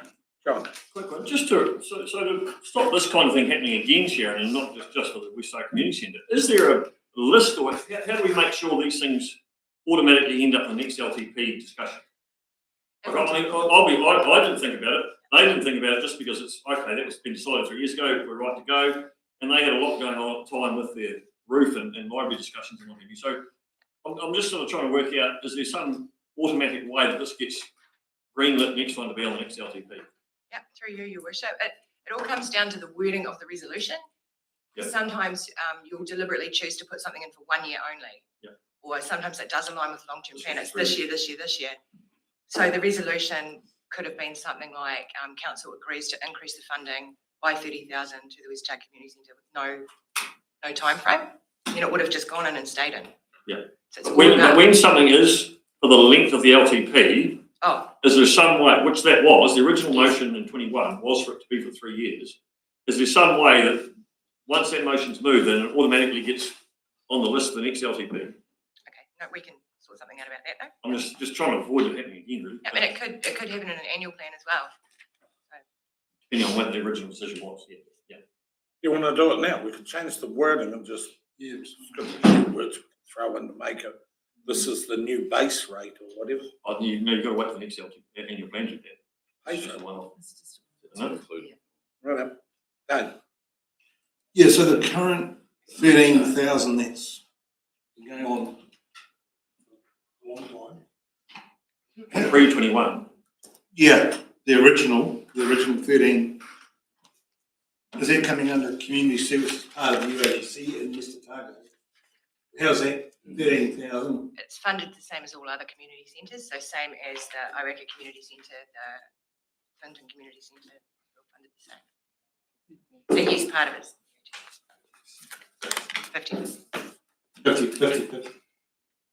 50-50. Yes. Further questions before we hit discussion, Tina? If not, thank you, Sharon. Matters open for discussion. Happy to take all three or two/3 recommendations. Someone's feeling bold. Councillor Vowella. I'll just move recommendation 1 for a start. Okay, thank you for that. So we've got recommendation moved and seconded by Councillor Payne. All those in favour? Aye. Those against, thank you. Now we're into the 2 or the 3. Councillor Herbert. Just a discussion, Your Worship. At the end of the day, this has just been a bit of an issue. I've forgotten about it. They've forgotten about it. It hasn't been triggered through the LTP, and I'm pretty sure if it did come through the LTP process, it would have been approved. We've already discussed here how important this building is. And as I say, I think if it came to the LTP, it would have been approved. So I'm happy, once you're ready to take a recommendation, Your Worship, to move 2 and 3, and 2 being does approve, and 3 being does approve. No, 2 different. No, one's the funding one, isn't it? Yes. Both. As to how you. Well, it has to be 2 at the moment, doesn't it? Yeah. 2. So that's 2 until the next annual plan. Through you, Your Worship, you can leave it that the community centre has an overdrawn balance that carries forward, and then you catch up. Which would be later. right. Pardon? And then it would be funded as that way. It would be funded as it normally would be. Yes, then it would catch up. We just can't change the current year's rates. So it would mean an additional 13,000. Yeah, but it would still be, as Councillor Cathal alluded to before, that would mean the 13,000 would still end up being paid the correct way. Yes. Yes, I'm sorry, correction, Your Worship, happy to move recommendation 3, approves. Right. Yep. Approves. Seconded by councillor Catherwood. Any discussion? Oh, councillor Yes, no, I'm just happy to go along with that. I think that's the appropriate way to fund it. It would have been if they'd come to us and earlier, and it would have been funded through the facilities rate and the UAGC, as is mentioned at the bottom of that page anyway. So I'm happy for it to be carried forward. And yes, it's an honest mistake on their part, and no criticism of West Otago Group. Right, we'll roll into the vote team, so we know what we're doing. Number 3, we're approving. All those in favour, please say and raise your hands. That is unanimous. Thank you for that. Thank you, Sharon. On to Raymar's proposed category A projects, page 54. Welcome, Raymar. All yours. Through your worship, I think that you have, it has been written. You've read the report already, and I'm open for questions. Questions, please, Tate. Pretty straightforward report, I thought. Councillor Barron. I wasn't, thank you, through you. What does accepting them mean? Does it mean they're going to be carried out or It could investigated or? It could be approves the category. So Cat A projects get reported back to council at a different level than other projects, Councillor Barron. So this has already been through the Risk and Assurance Committee and considered.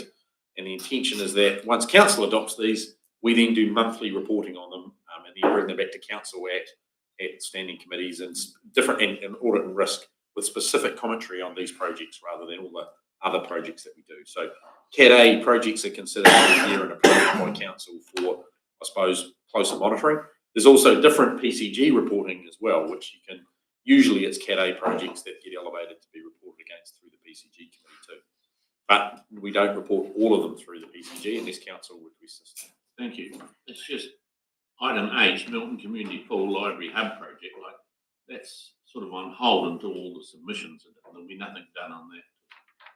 But if you leave it in it would come through. So you have all the projects, Kevin, and then you flick out the ones that are significant, might have a bit of public angst, not so big, but we could get caught out.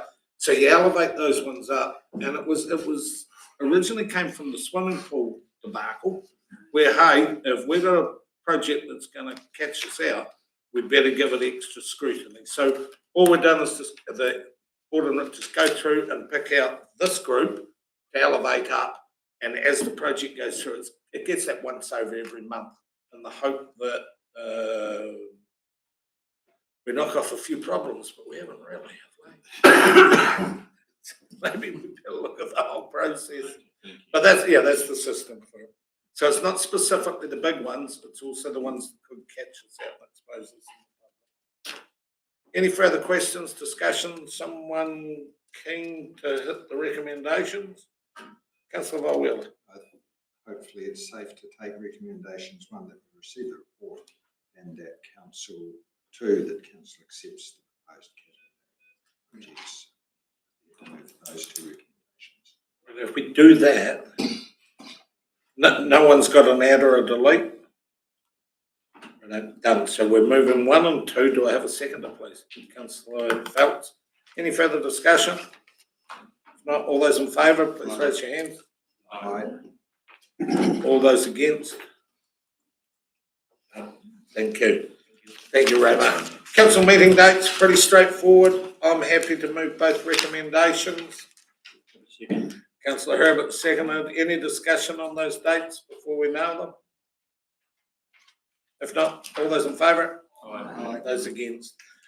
I didn't, when the 2 recipients came for the Telfer bursary, I didn't do the recommendations. So once again, I'll move recommendations 1 and 2 of the Telfer bursary 24 report. Seconded, Councillor Graham.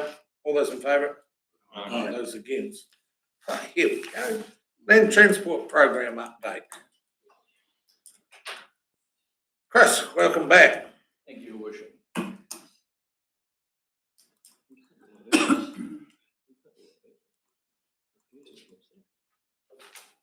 Right, I will take the report as read. It's a report for information only, but it's an important piece of finance decisions for us. Whilst the NZDA has given us 11% more funding, sorry, $11.3 million more funding than what they gave us in 21-24, it's still just over 6 million less than what we ask of them. So that in itself isn't as huge a challenge as they have created new activity classes. That means we previously operations, maintenance, renewals, we had a certain amount of freedom to move funding between those activities. They have now created more activity classes, as you can see from table 1. And that's really a challenge for us. And specifically, if we look at walking and cycling, where they have reduced the footpath renewal significantly, there's no scope for us to actually bring funding from any of the other areas in. That's ring fence. That's what we've got. That's what we've got to deal with. So that makes it a little bit more challenging for us. And happy to take any further questions. Questions, team, Councillor McTominay. Yeah, I just note on between page 61 and 62 on table 1 and table 2, local road pothole prevention, table 1 has 39,895 available, and then table 2 has it at 38,895. Yep, there's just an error on my side. Apologies. Okay. So which one is it? I'll go with the 39 for now. That's a good one. Yeah. So, Chris, I heard the Minister speaking on this, and I'm sure he said that there was an overall increase to the nation's land transport program funding. Is that right? There's most probably correct, Your Worship, because a lot of these will go to roads of national significance. They're not going to filter down to us. And that's what I want to highlight is that we're going to be conscious. First of all, there's the footpath one that we get hit up by ratepayers. It's probably one of the most common things that they want is a footpath. Well, that's obliterated. We've got no choice in that one. But what worries me is we've got the third longest roading network in New Zealand, and virtually every aspect of safety that we can actually look into has been obliterated. And consequently, when there's allocation of money, it could have gone anywhere, the priority has been put on, I don't know, the 7th lane of a highway up around Auckland, instead of the safety that will mean less accidents and less likelihood of death or serious injury for our locals. I'm not happy with that trade-off. You know, I'm not asking that, hey, of course Auckland's got to have it on that, but we're still going to have ours. And safety, for goodness sake, on the third longest road network in New Zealand, we've just all safety, well, not what at all, but we've certainly seriously reduced all safety measures so that somewhere up in the far north, no, not the far north, up around Auckland, they get their road of national significance with gold plating. It's not good enough. The people's lives. You know, the road to zero, has that now been obliterated? Do we do a road to 300 or what's the number we're now going? What's the message that this is? Because they can't take that much out of a budget and not know that what is the road to now? It ain't zero. Through Your Worship, we haven't received any further guidance with regard to what replaces the road to zero, any target at all.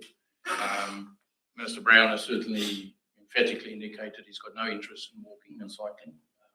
Therefore, our low-cost, low-risk projects were cut significantly from $2.8 million to $432,000, which is just the in-full lighting for the LEDs. That's all that came out of our low-cost, low-risk safety projects. Road safety education was given a significant 41% reduction as well. So that's a real challenge for us to deal with that. That big focus, how many millions of dollars, or gazillions, was spent on the road to zero? What is it now? Is it gone? We'll just forget about it? Doesn't exist anymore from a road safety perspective. So it's gone. We'll just all the forget that projects aspiration. All the projects that were actually under that category road were not approved. In this environment, I fully understand that there's got to be cost-cutting measures, but the costs aren't being cut, they're being reallocated, and it's our fatalities and serious injuries that will be paying the price for that. It's plain and simple. It can't be any other way when the kitty's increased. I don't think we should accept it. Councillor Kennedy. Just a question, these three, Worship. Chris, the laning of the Tangata Highway under the Balclutha Railway Bridge, is that the bridge where the truck hit the? Yes. So that's to reseal or? No, through your worship, that was to actually put another lane underneath the first steel arch and then at least have a single lane going to Kaitangata underneath the stone arch and the lane coming back underneath the steel arch so that we actually can get rid of trucks having to straddle the centre line to get through. So they do go in the middle. Yeah, They have to, right, need 3 miles. Yeah, but obviously wasn't approved. Some so- still don't. Yep. Yeah, avoid it, please. Councillor Cathwood. Through you, Worship. Just the school speed sign, limit signs. Like, can we at least get to approve to have them installed? Oh, it's through your worship, it's guaranteed that it will be installed. We just have to do that under our maintenance budgets. We had about $50,000 per annum over the next 3 years to deal with the balance of the signs that we bought before the end of last financial year. We now still have to go and install them. And so that is what that funding was for. So we bought the bulk of your signs, but it's just installation thereof, which we will have to manage within our existing maintenance budgets, which is achievable. So it's going to happen? It's going to happen, absolutely. What we have to wait for is for the new speed limit rule to come out. There's still no word of what the new speed limit rule is going to look like.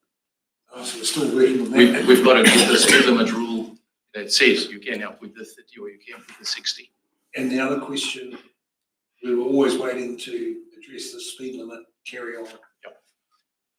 Something that keeps coming back is the reduction of the speeds on the vehicles on beaches. 30, can we get this addressed? That as soon as we know what the rule says, we will come back to council. First question we're going to ask is, do you still want a speed management plan? Or how do you want to, what is the mechanism that you want to set the speed limits for? We're basically back to ground zero with setting of speed limits. Start from scratch. Start from scratch. Yeah, it's easy for council to say whatever we did up to the revocation of the current or the previous rule. We can carry on with the work that Nico Trubevich did. What a sterling job on that we went schools, rural areas, townships with various. One thing that's clear is we can't do bulk changes of speed limits. So we had an option of doing the unsealed rural roads at a blanket 80. You're not allowed to set blanket speed limits anymore. Yeah, and likewise with schools, where the schools had a perimeter of 100 meters, that's gone. It's an immediate vicinity of where you drop off and pick up the skids. That is only the stretch that's going to be the 30 or the 60. Yeah. Councillor Mulwiller, followed by Councillor Phelps, then myself. Right, thank you. Through you, Your Worship.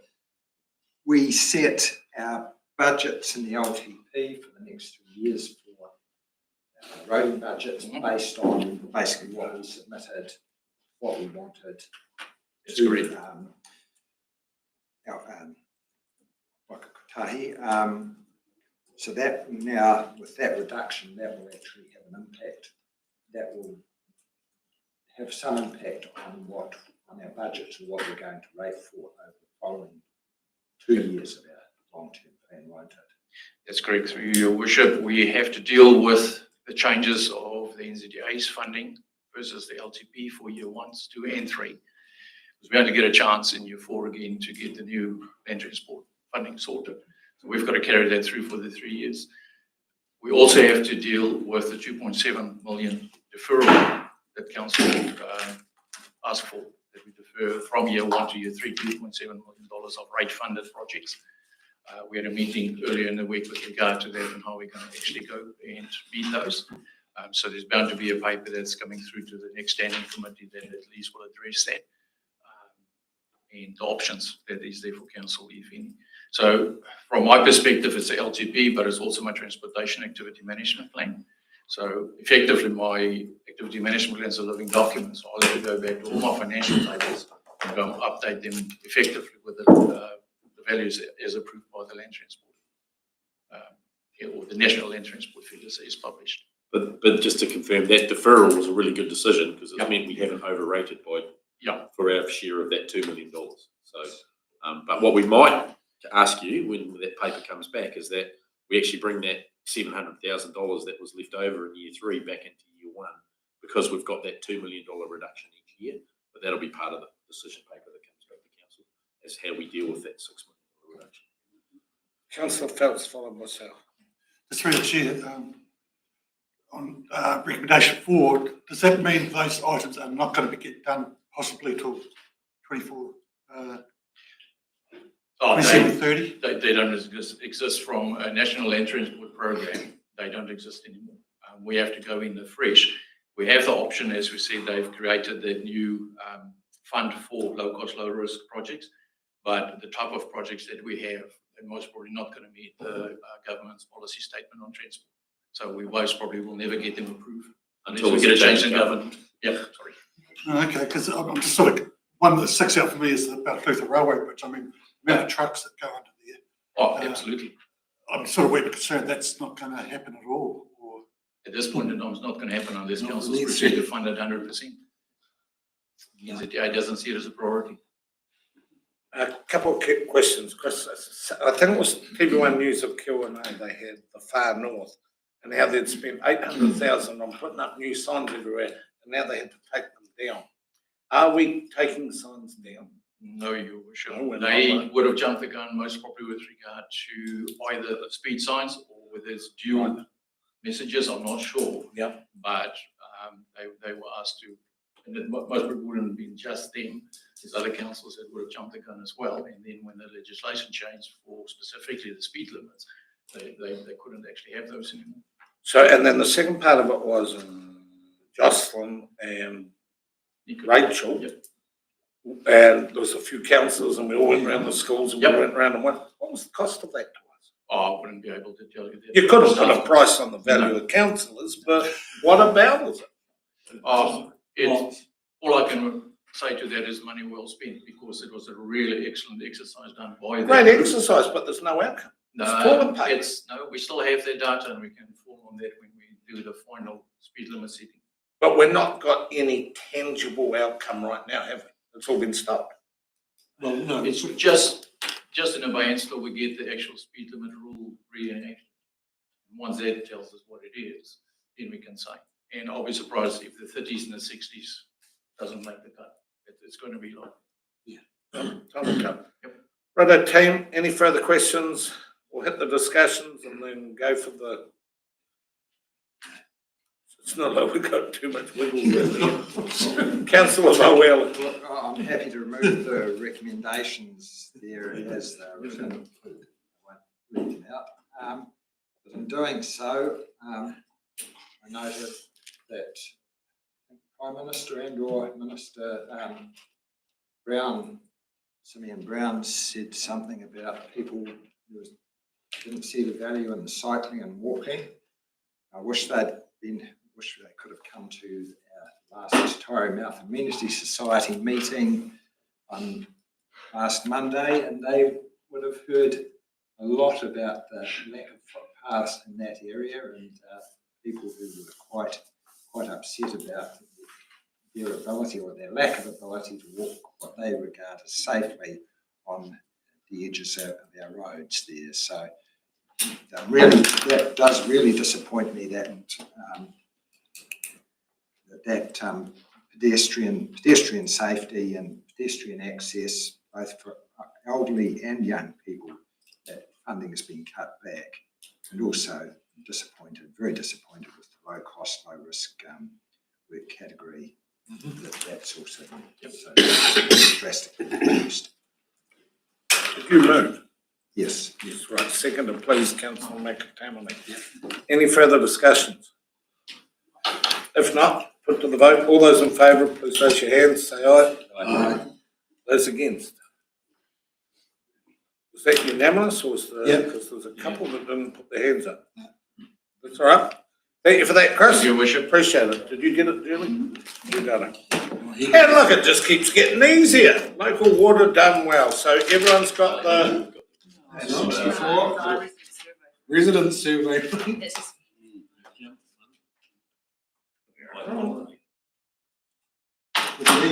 Had two. There we go. It does get easier. I noted on that one what a glowing report the councillors got. Yeah. Jesus. We'll just have to try and work twice as hard. Whose is it? Natasha? No, right, Kevin.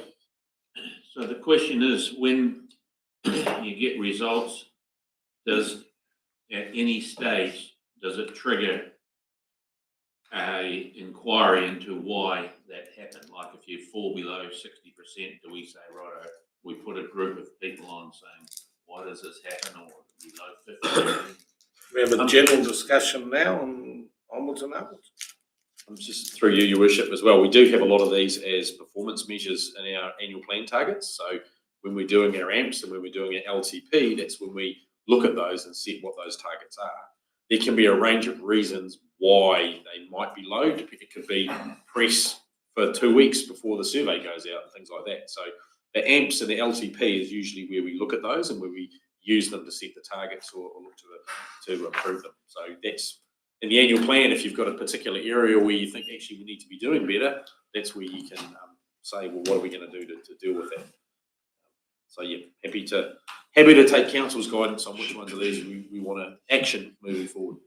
Councillor Herbert, followed by Catherine. Can I just ask, and I'm presuming this is some of Jules will probably answer. So on page 77, we've got the visits and usage of council facilities. It says Balclutha Pool 31%. Is that just Balclutha, or is that district wide? Because I wouldn't suggest a third of the people in the whole district are using Balclutha Pool. Residents were asked to confirm whether they had visited or used. So We're saying a third of the people in the Balclutha district use the Balclutha Pool. No, a third of the people that they survey. Which we're taking that as being a third of the people. But you have to remember that they, as part of it being statistically significant, they look to get a certain number of people within each area. So there'll be more in Balclutha because there's more of the district. Well, it said it was 41% from Balclutha. 40. Or 40 or 41. That's 41. That's not reflective of. Balclutha's not 40% of the population. Correct. They're trying to get it statistically significant across the whole thing. We muted, Steve? No, we're not muted. So Steve's struggling to hear us, so we might need to help him out because he's joined in primarily for the next one, but he might have some. We've run out of energy. We can hardly talk. It was like that when I zoomed in, and Kevin said the same thing. The sound quality via Zoom is poor, very poor. Yeah, it is, because this is an independent system. So if we run it through the whole of the room, it plays up, and that's why we've had live streams crash and things. So we're testing it out on this, but the sound speaker here is purely out of this TV, so it's not as great. I did note at Regional Council the other day when we were there, they have it, and it's when your turn to talk, you hit the button and you got the microphone in front of you. Pretty elaborate system, but they get it all bang on. Can you hear us, Steve, at all or not? No. Is there a mute down the bottom there? Yeah, he's got it muted at the bottom. Right. Himself. He himself is muted. While Becky's sorting that out, we'll roll with Councillor Herbert, followed by, did I do Councillor Herbert? Done. Yeah. No, should word that better. Well, have you already had your say, Councillor Herbert? Yes. Yeah, you have, right? Councillor Catherine, followed by Baron. I suppose, first question, we have to do this every year, Jules? We do have to do this every year while we have a significant number of our performance measures linked to resident surveys. So if we go through in the next LTP and take out all of our resident survey performance measures, then we potentially would have to do it. But I'm pretty sure that I'd have to double check, but I thought some of them are actually DIA measures that are compulsory. So then, probably a two-part question. This company does every local council throughout New Zealand. Research first. I'm not familiar with all the detail, but we've definitely used different companies in the past. We have used it. And any idea of costs of this, results of this, cost us? So obviously the ratepayer pays for it. Yep, no, not off the top of my head, I'm not aware of what the costs are, sorry, but we can find that out. Councillor Phelps. Thank you, Chair. Jules, I was just wondering, like I'm only part of the report, it would be quite interesting to see what it was last year. Like we see this year, like for example, on page 70, it's 92%. What was it last year? Yes. Page 70, sorry, I'm just scrolling through. Oh, those are the summaries. When you get down to the individual items, it shows a trend. So you can see over the last almost 10 years, some of those trends. So that's just like a snapshot of this year with multiple ones, but when you get down to individual results, it shows you a graph with trends, and it's interesting to see some of the dips and then they've come back to sort of normal or and some step changes as well. Councillor Ludeman. Under 1.3 in the council services and the low rating that we actually received, is there an opportunity that's through audit and risk or somewhere where we actually discuss this a little bit further and look at how we can address that? Because actually it's not a great look and it may be just the year it's been, but do we just really flick over that and not take that seriously? Because I find that quite concerning. Especially the trend over the years. Yeah, I just think the 1.3 council services, I just think it might not be for today. It might be something that has to come back, whether it be workshop, discuss through audit and risk. But I just think it shouldn't just be flicked over as, oh yeah, we've seen that. We actually should be looking at how we can turn that around. Yeah. But I suspect rather than at that stage, you should probably look at it further down where you've got the trends, because that way it shows well, what happened at that point in time.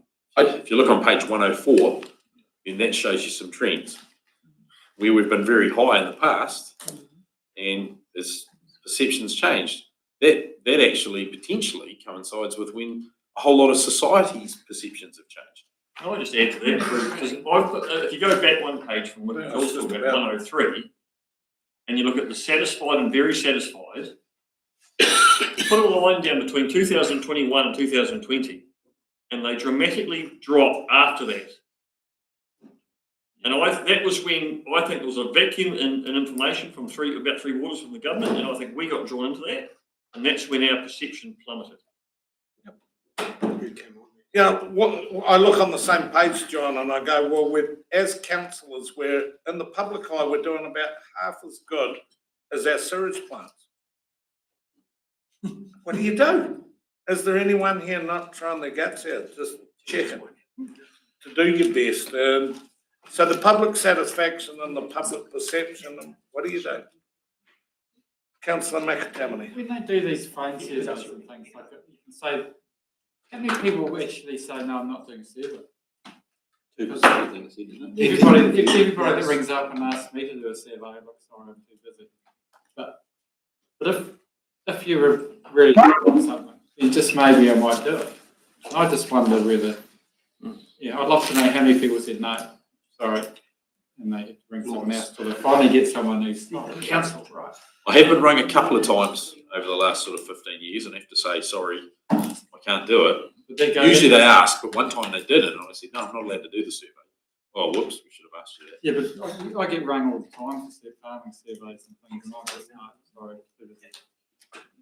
But if it was something that really did. Yeah. But let's rather than discussing because what we're doing today is receiving the report and the like, we could try and analyse it for outcomes when we actually get a report on what do you do if we brought it back to audit and risk.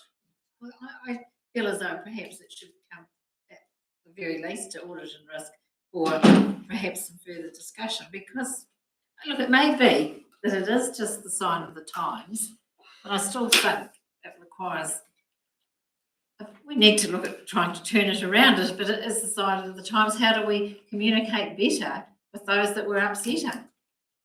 Yep, well, let's have a look at it, but not today because we need a report written with it. So know that we'll order risk. Yeah, risk assurance. Risk insurance. Yeah, just one little question. Yeah.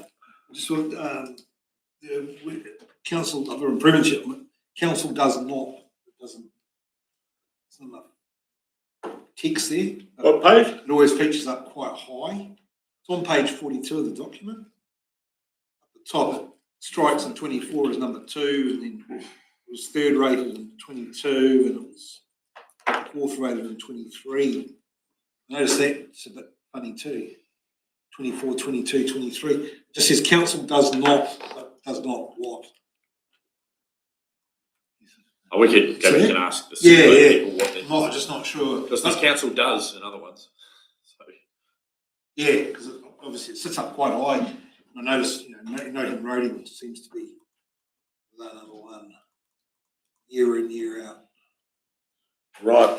So I'm looking for recommendations back there on page 64. Last question, sorry, Your Worship. All right then. It's a big report, so we're working our way through it. On page 107, there's 3 columns there, but they're not in order. That's 2024, 2022, then back to 2023. Is that a mistake or is that actually right? Is it the wrong dates on each column? Yeah. It's the council does not question. No, well, it's you see the three lines there with the blue with all the percentages. The middle one's 2022. Correct. I thought would have been the one on the right. Yeah, correct. So I'm not sure if that's correct. My second question is, just at the top of that page, it says about recognising roading as the main area that needs to be improved. And then it says about roading. But then under the 4 points of the dots, it says percentage of residents who identify roading as an area for improvement has decreased from 23% to 20%. Yeah. It confused me which one it is. Is it rising in concern or lowering in concern? But it's still the biggest. But it's dropped. Yeah. I know I'm easily confused, but Right, so it has decreased, but it's still the biggest. This time, team, recommendations on 1 and 2. Who's done it? Councillor Ludeman's moving, someone seconding? Councillor Catherwood, all those in favour, please say aye. Those against? Thank you. Got the chance on that one, Julie. Now we get to the easy one. Local water done well. I think Steve's still with us? He was trying to be, but he may have given up and just go back to YouTube. So I might have to relay things via email to you from Steve. Because we've had trouble getting the. We've changed it now so that he should be getting the roof audio, so if it's still working. Okay. Hopefully Steve can join in. Just give me, I can't really see him, but. So what happened over recent weeks was from the Merrill Forum, it's not Merrill Forum, it's the Otago Southland group of the 3 waters, get the politicians out of it, get the CEOs in to try and come up with what are our options. So last Friday we all gathered and there was the options, but the problem was only us talking. There was no one here, and that was why, way early on, I've been saying we've got to get the councillors in. Okay, and then the second problem was they're just not quite refined enough to give us the figures, and it's actually the financials that are. This is all money that are going to do it. But everyone last week said, "Well, there's no use us talking about it. We've got to bring our councillors in." Because very, very soon we've got incredibly tight timelines, and remember the elections are going to pretty much be smack in the middle of it and take over. So the clear air we've got to reach the potential of this is quite short, and we need a bit of guidance because I don't know, just because I think it's option whatever doesn't mean that's where the council's thinking, but let's remember we're not locking and loading this because we haven't got the figures, but we need some steer because some councils are here, some are there, and so where are we? Because we've never actually said where we are. So, Steve, are you there by any chance? Good timing, good timing. Dirty, let him clear. Did I cover that enough? He only just came in briefly.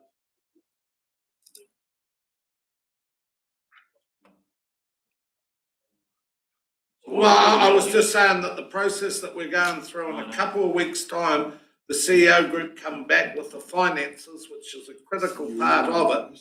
But we still need to have, not set in concrete, but a pit of the gut feeling from the council of where we will be positioned.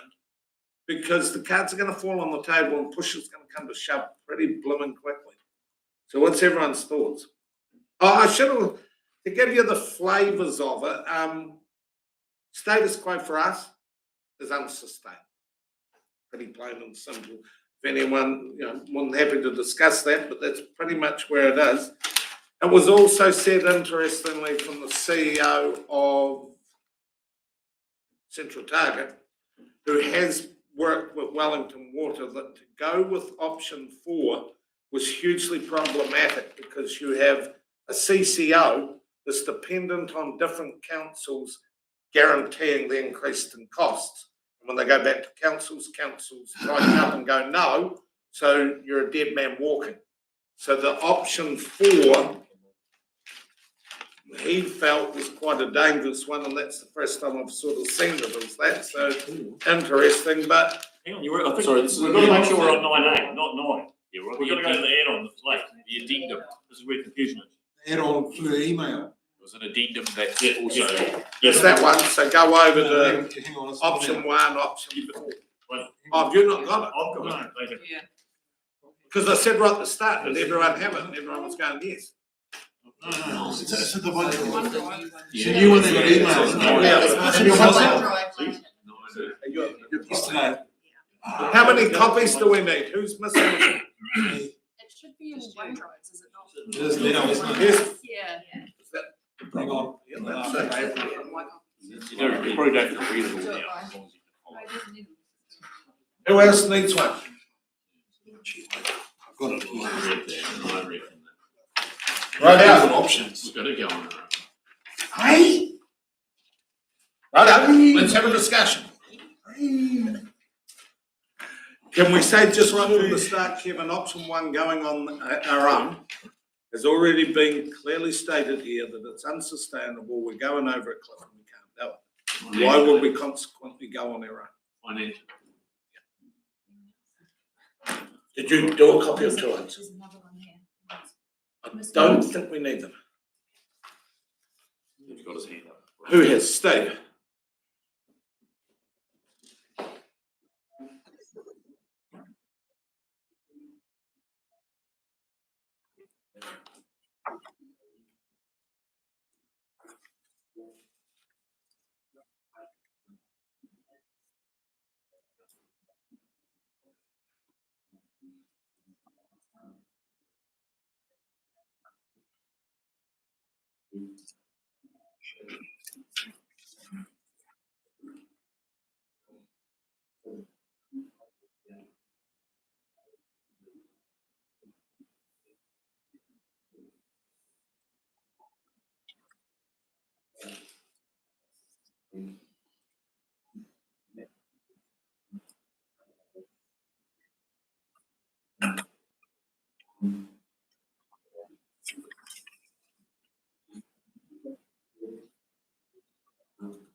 And through you, your worship, Steve and I are on the working group, and there's other groups of staff that are working on other things in terms of delivering additional work. We're also using Morrison Lowe to provide independent advice on the financial stuff, which they've done a lot of work with us previously. So this isn't just, there's independent advice that's going to inform that financial information, and it has been developing some of these short lists and medium lists and long lists as well. And there was the hope, like the pressure's on, and there's so many moving parts, and there's quite a few unknowns, shall we say. So to what in the previous 2 weeks, Invercargill City's gone to the brink of pulling out and declaring. So that they had a vote last week that just stopped it, no more. But what we were worried with was, with no indications, so we keep burning up time that we really haven't got, and then we get there and the council goes, oh, and then I wasn't one bit interested right from the start.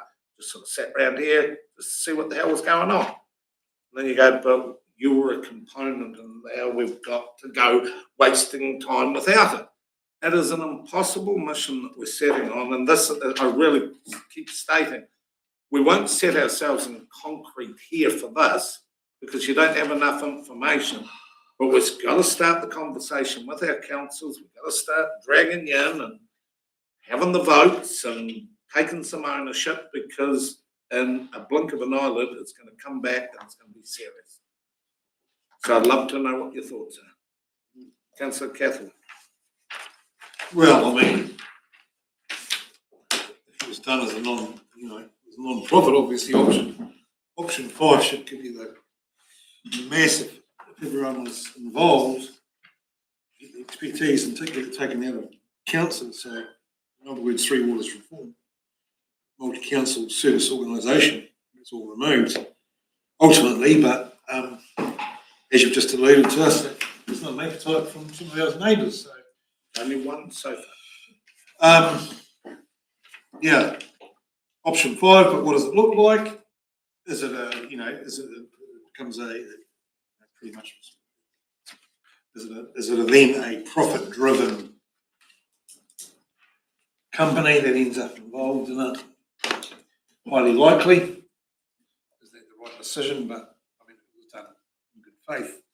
It's probably here you achieve your cleanest cut and cheapest price. I mean, it's pretty hard to make a decision when you sort of need an example of the cost, don't you? So, horse before the cart, cart before the horse. I'm not sure, but I mean, I'll put it out there. You asked for my opinion.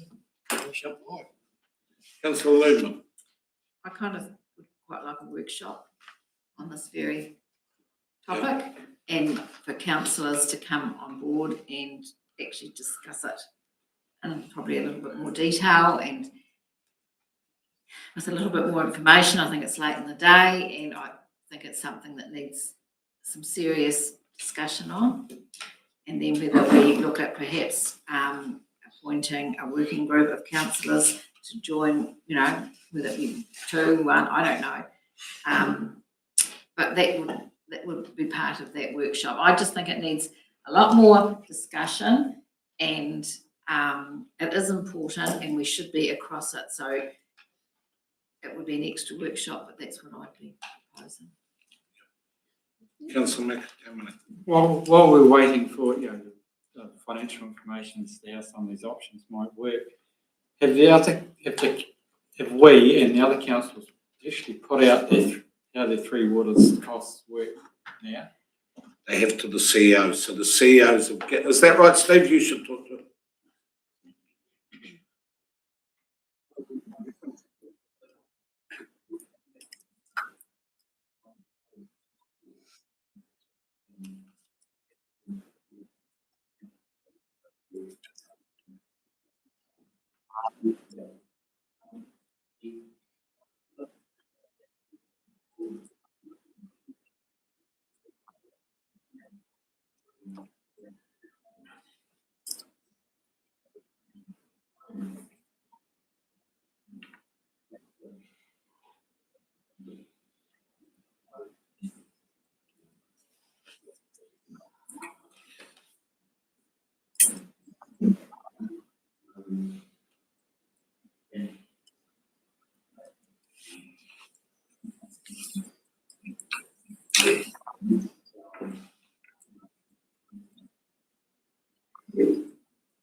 So the nervousness goes right back, team, to the fact that I'm sitting in a room with 5 colleagues making blind decisions, not knowing that we can't actually make a decision until you come in.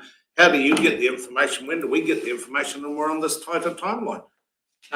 We've been asked to do the impossible. We're now asking you to do the impossible. It is an opportunity for just a wee bit of an insight. So running in tandem with this is regional deals. Regional deals are only being offered to fast growth areas, which we're not. So that's where the government will come in with additional money. They won't come in unless it's a regional deal. So the only one in the eclectic group of Otago Southland is obviously Queenstown. So, Queenstown's a good component and Glyn's been good to work with. And hold on a minute, if I go over here, I'm a regional deal. I'm probably going to be better off now by myself. Then Tim's saying, well, we're Cromwell, gee, we're as fast as you are, so maybe we hold hands.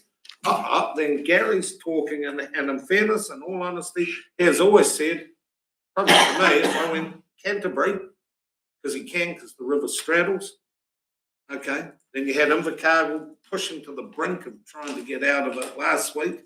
We're starting to filter on down. That leaves us, Gore, Southlands, very nervy at the moment. And all of a sudden, you've got orphans holding hands. Clutha, Gore, West Coast. That is not the best option for this district, not in any way. So all I'm throwing at you is, the last thing I wanted is Steve and I come back to you in November or something, and say, guess what, guys? Mission Impossible is now getting dumped on your desk and you've got 5 minutes to fix it. There is still, there's still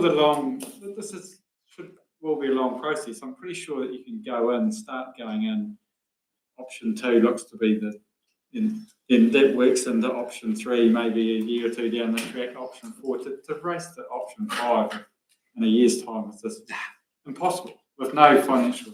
We will have the financials, but Steve, can you give the time frame on that? Because water plans have already, the clock's clicked on 1 year, isn't it? Yeah, but that can all be. Look, Yeah, go ahead, Steve. you frozen?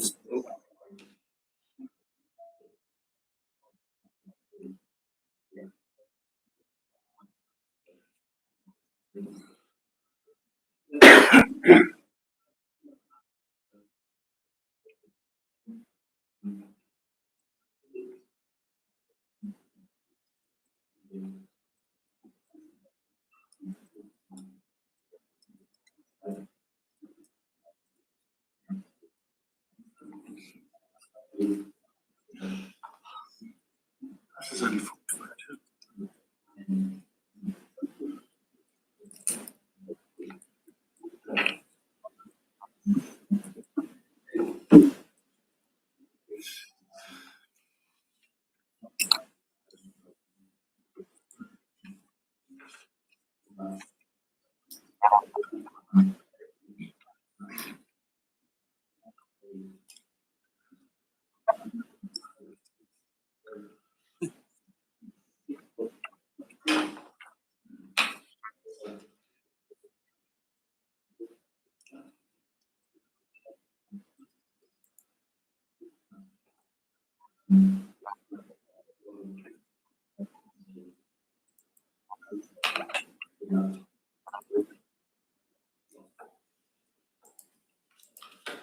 One thing that did come through was that any CCO has to be completely independent of the councils, and the appointments cannot have any political or staff on it.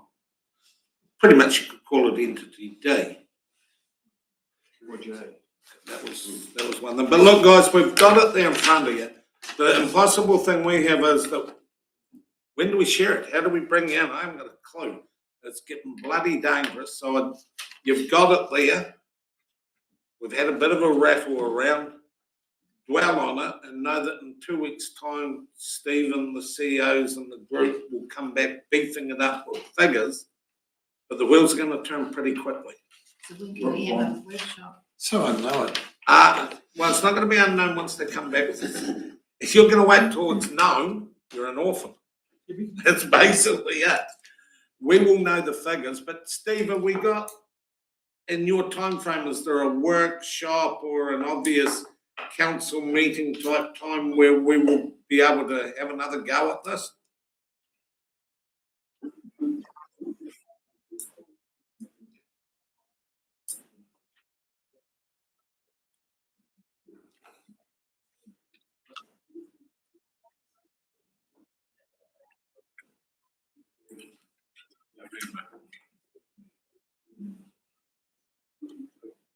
Yep.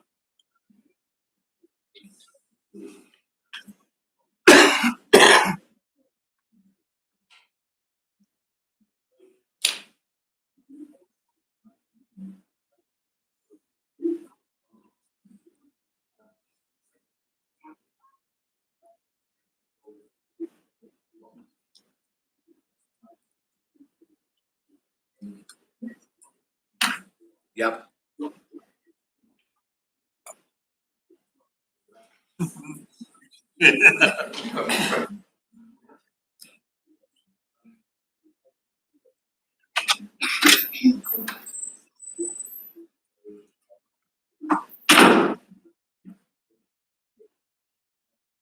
Yeah.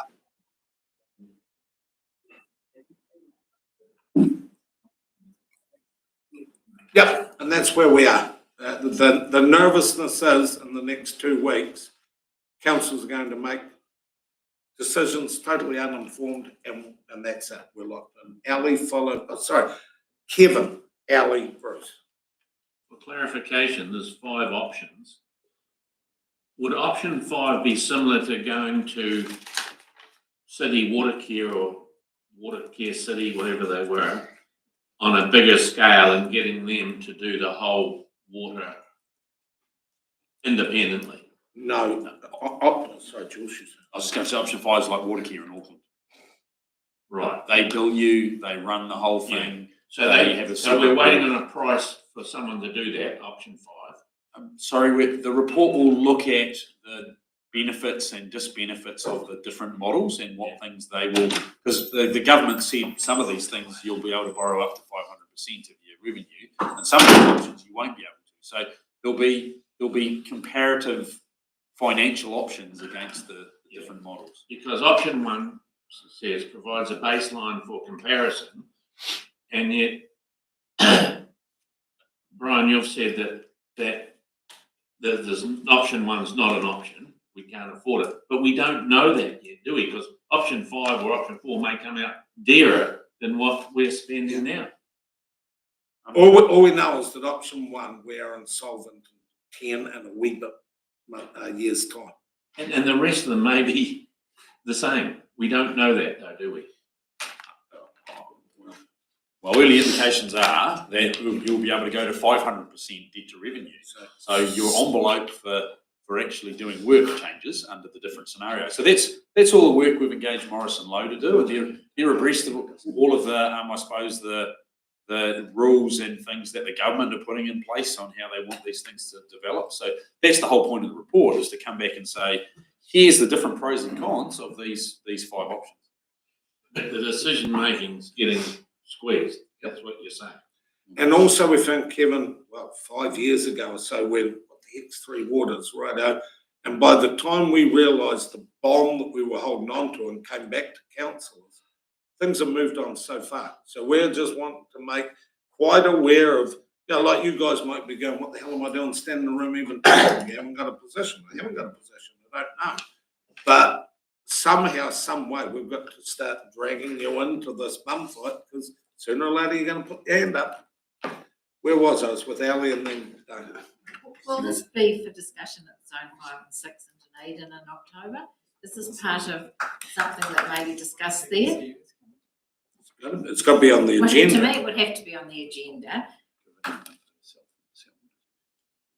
Oh, yeah. So you also know that the information is going to sell because there is that, the El Dorado grab to the big population. But I think it would have to be, it's got to be on the agenda, how much we talk I'm about it. questioning that, and I mean, those who have input into what is on the agenda, perhaps it may be worth.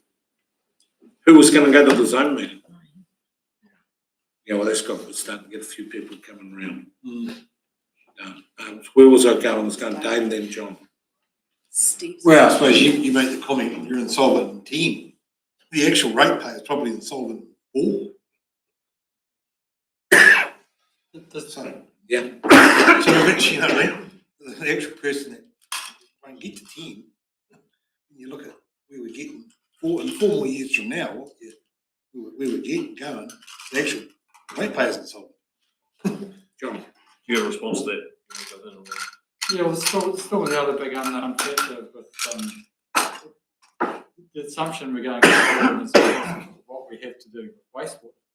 There's still the big unknowns of where the government are going to go with changing the fresh water legislation too. So this is a long process.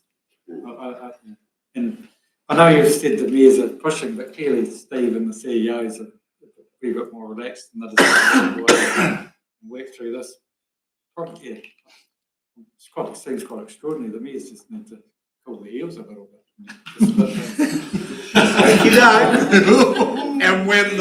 And when the cards start falling on the table, that like they almost fell last week, and as one council after the other preempts the situation, and we go to a weaker and weaker position, don't come back and say to me, "Why didn't you stop?" Yes, we can. If the other councils, if they walk, they walk. If the faster we can put a realistic and a practical model in front of them, the better. They still might like. Oh yeah, they're probably pretty much guaranteed. But we're coming in on a 10% here, Simon. And what I don't want is, and what I don't like is, it's all weighted on me. I'm up there doing it, and you guys aren't, and it's not fair. Got to start dragging you in sometimes. No, it's not the big bucks because you will put your hand up for the definitive vote. And it's nothing to do with the big bucks. If we get ill-informed voting, then we've stuffed it up again. The question I was going to ask, Your Worship, on page 3, it talks about investment objectives there for endorsement. So are we removing that, or is it there? Those kind of 5 statements along the top there in green. Are you with me? Yeah. Page 3.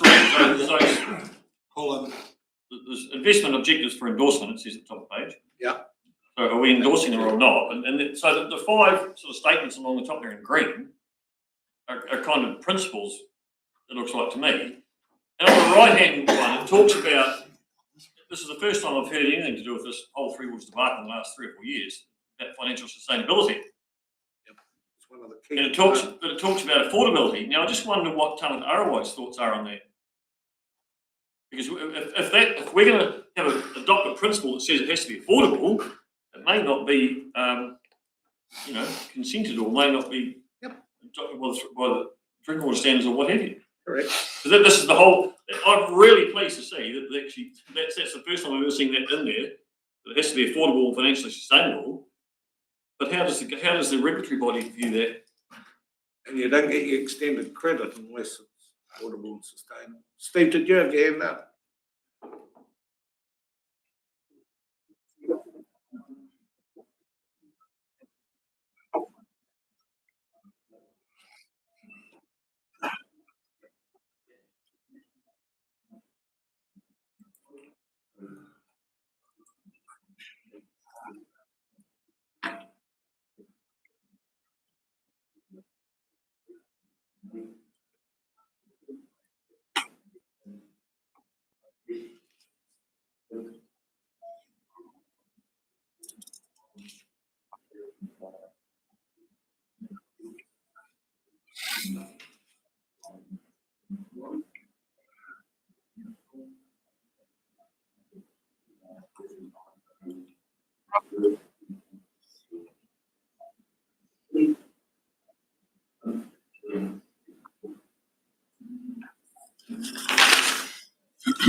Bruce. Just a question then, I guess, for Steve and or Jules, just on the recommendations on this addendum. Number 2, you're asking for an indication of an initial preference. You still wanting that today, Steve, Jules?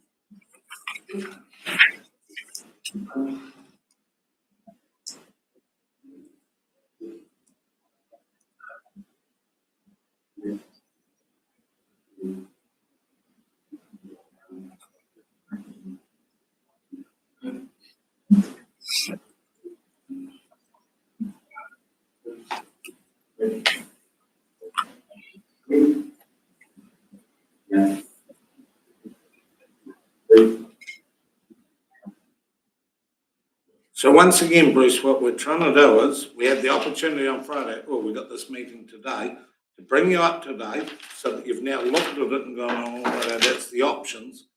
And the next time we chew through it, you'll be better aware of where we're going at. And hopefully in 2 weeks' time, you'll also have the financials. But dumping it on you all at once in November is not an option. It's not fair on you or the process or anything. So take it for what it is. That's the 5 options that are there. We've had a bit of a discussion on where the preference may be, but obviously, as I said, we can't put it in concrete today. It's been interesting for me to see that we're probably as divided in opinion as the Merrill Forum, and it's telling me we're a long way away from coming up with where we need to be. Once again, I say to you, at any meeting that you can get to, please come and join us. It's impossible at the moment. John. Just a couple of things, Your Worship. When you read that communication that Sam Borton sent out from the Minister Simonian, and they talk about water done well, and they're doing it in 3 stages. So their final bill is not going to be passed until the mid-2025. It's pretty hard to create something where we don't know what we've got to create, isn't it? And secondly was, where did we ever land with Te Maro Atawa and meeting with your friend? You heard anything from Alan Pregnant or because there's been no correspondence since anyone? Email. Steve? You know how Alan Pregnant was down and those guys was last Friday, we had the Zoom, and we'll get back. Alan said something about put water filters on. Yeah, that meeting.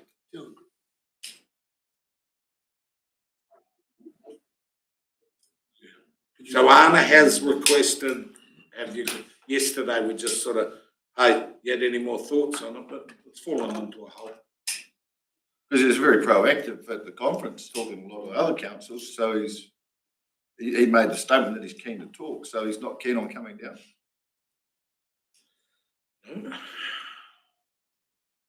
By Zoom, and the meeting, they're going back to have a look in more detail at what we're doing and going to come back to us and some options to save.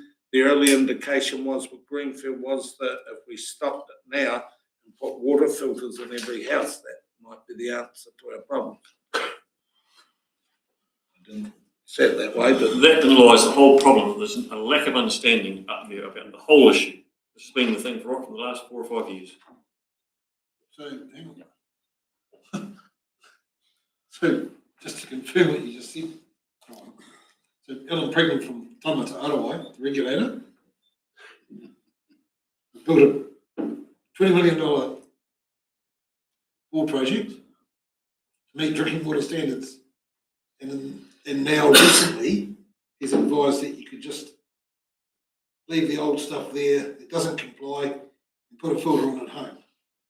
in fairness, he's going away to have a more in-depth look. That was his initial response to That was last week's outcome. You can't treat a lot of our water with those in-house systems because they've got dissolved organics, which they do not deal with. Anyway, that's a different discussion. So can I suggest, we've had a general discussion on it, you're aware of the 5 options, you've got some idea of the timeline, and hopefully it prompts you to come to a meeting or two. Because the next year's going to be fun. I've got some, I'm just going to do it. I'll move the recommendation that we receive the report. No, just receive the report. So the addendum and the tonight. What does it, councillor, receive? That's the initial one on the agenda. Yeah, that one. Yeah, both of them, just we receive both of them. Do I have a seconder for that, please? Councillor Bold-Wheeler, all those in favour? Aye. Those against? Now, does anyone want to push for an initial preference? Well, I'd have a funny one there. I would say options 1, 2, 3, 4, and 5, and they all need to be investigated. Yeah, that's why I was leaving it on the table. All the way through, it probably should have been read. Or open to any option. Yeah, depending on that information. Yeah. Yep, right up. So we'll just leave it on the table. That's pretty much where it is, but you're aware of where we're at.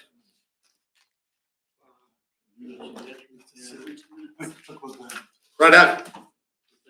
We're into it, team. Over on page 147, let's do some gear changes. So we've got confirmation of the minutes for 26th of July, 1st of August. Try and correct record of the council meetings. Move councillor Herbert, seconded councillor Kennedy. All those in favour? Aye. Those against? Thank you. The next one is. That's too many pages. 171 as corporate on the 29th. Happy to move. Move councillor Catherwood, seconded councillor Bold-Wheeler. All those in favour? Infrastructure and strategy on 177. Move councillor Graham, seconded councillor Payne. All those in favour? Those against? Regulatory and community on the same day, 29th. Page 181. Who's happy to move councillor Bold-Wheeler, seconded by councillor Phelps. All those in favour? Aye. Those against? And I'll move the committee as a whole on the 29th. From correct. Someone second, please. Councillor McCrosty. All those in favour? Aye. Those against? Noting of the risk and assurance meeting. Councillor Ludeman's moving. Who's seconded? Councillor Graham. All those in favour? Aye. Those against? And the youth council. Councillor Payne move. I'll second. All those in favour? Aye. Those against? Thank you. West Otago's noting. We have page numbers. Sorry, 205 West Otago Community Board noting. Move councillor Kennedy, second councillor Herbert. All those in favour? Aye. Those against? Over to Lawrence's on 213 for the 14th. Move councillor Martin, seconded councillor Herbert. All those in favour? Those against? Thank you. That comes to the mayoral report. Oh yeah, we've got to do the remits. They were intensely interesting. But I do, like councillor Martin and I think it was a really interesting and yet quite deflating conference. It was a funny one. But all right, that's just the flux that we're in at the moment. And the one thing that I definitely got out of it was that everyone's in the same boat. Everyone's overwhelmed. Everyone's confused. Everyone's waiting. So that's what we're into. 31st of August, I really want to congratulate the Youth Council for the way that everyone came together for the 660 conference. It was one neat day, actually. It was one of those days where we could celebrate being a council. I'll do my questions when we do your questions, and we'll go around the council table, starting with Councillor Catherwood. Myself? Yeah. Oh, yeah. So council meetings, myself, Cuck Point Local Community Meeting, I reckon going forward, on the pool committee, civil defence meeting this week. obviously here today. So it's me, my duties. Thank you, Dane. Councillor Volwell. Thanks, Your Worship. What do we have? Treaty or Waitangi awareness training there on the 15th of August. Waihola looking forward on the 20th. Otherwise, the usual council meetings. And Tyramouth Amenity Society meeting on Monday night. And the Clutha Foundation meeting, public meeting on Tuesday night. Brilliant. Thank you, Bruce. Councillor Martin. Quite a bit with Te Maruata and the Community Board Executive, quite numerous Zoom meetings and that with them during the week in Wellington. That was very interesting. Yeah, and a bit of local stuff, but yeah, it's always certainly stuff to entertain yourself with. Thank you for that, John. Councillor Ludwig. Did the Telford bursary interviews, Vic Centre meeting, Toga Community Trust funding clinic on Monday night, and that was amazing. The number of people that turned up to that blew me away. I think it blew Toga Community Trust away as well. We've done a community development meeting, and at this stage I'd like to remind councillors of the AGM for Clutha Development on the 1st of October at 4 o'clock, and I know that they would really be very appreciative if councillors were to support. What date was that again? Sorry, Alan. 1st of October at 4 o'clock. Guest speakers, Steve Voigt, Regional Commissioner, Regional Public Service Commissioner, Southern Region, and Trinity McMahon, Director of Regional Public Service, Otago and Southland, Ministry of Social Development. So it could be quite useful.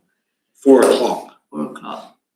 I did the tea tree workshop, and I'd like to thank those councillors that came along on Tuesday night and supported the Clutha Foundation for their annual public meeting. It's very much appreciated. Thank you.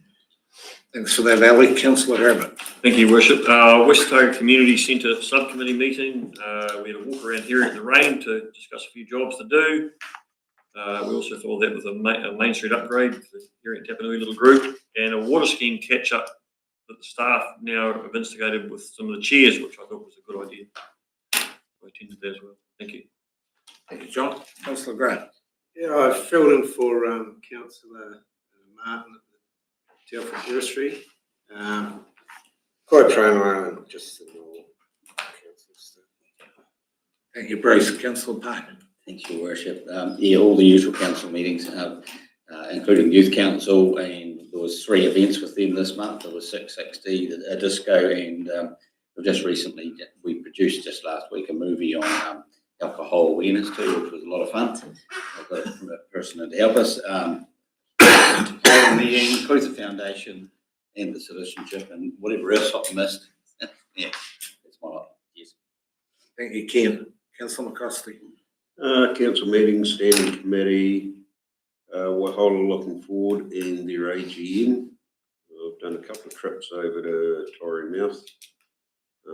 Just have a wander around with some of the ratepayers and a couple of meetings in Melbourne with some business people.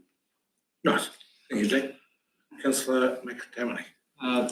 Telford bursary, citizenship ceremony, a couple of Greenfield water scheme meetings, and yeah, I just sort of rely on everyone else to remember what I've done. Yeah, that's pretty much. Thank you for that, Thanks, Simon. Phil. Councillor Phelps. Thank you, Bishop. Visit the poll committee meetings, citizenship. Went to the foundation meeting on Tuesday, and Ian Taylor spoke, and I found his talk really interesting, and great speaker and what he's achieved, and well, that's me. Thank you, Wayne. Councillor Kennedy. Most normal meetings, community board, our council meetings, Clutha House first.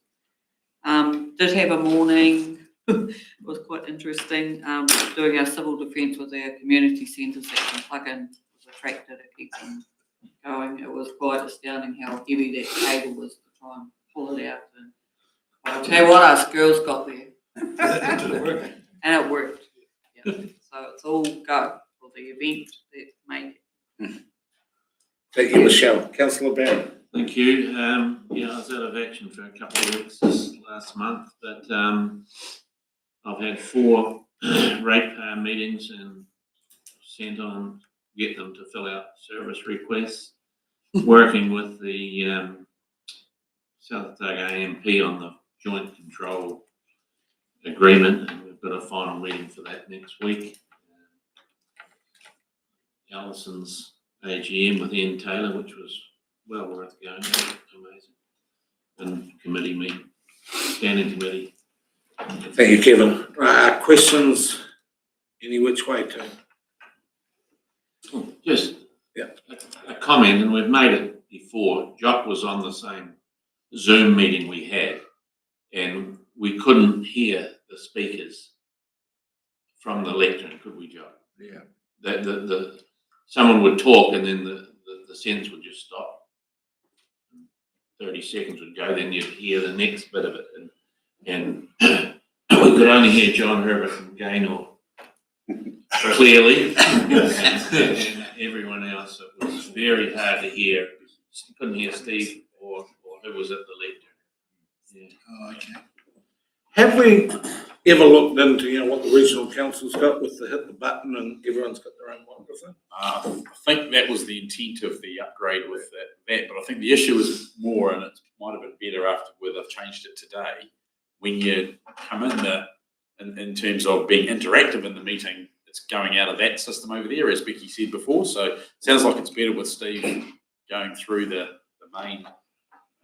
main system rather than that. So we can look at that and trial that to make sure that's going to work better going forward. Could it work better if the TV was, there, for every voice coming in? Well, that's the main speaker that picks up all of the councillors' discussions. That's why when it's away from that, or you're particularly quiet, that doesn't necessarily pick everybody up. So it'll be interesting to see if it's different now. We've changed how we're doing it today. So if someone's online next time, just tell us whether it's we can do a trial. Bruce, Steve. that hasn't worked. Bruce, you speak quietly and Yeah. didn't hear a thing. Can Steve hear Bruce? Ask him. Can you hear Bruce, Steve?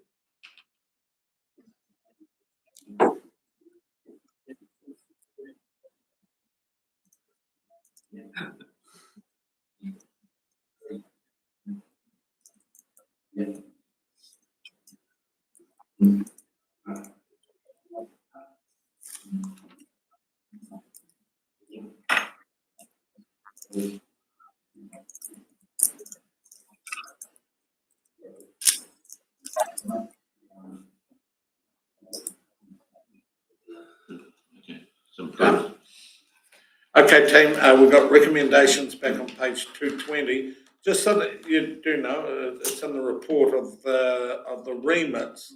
Number 4 was the only one that was lost. So number 4 was lost and all the others went on through.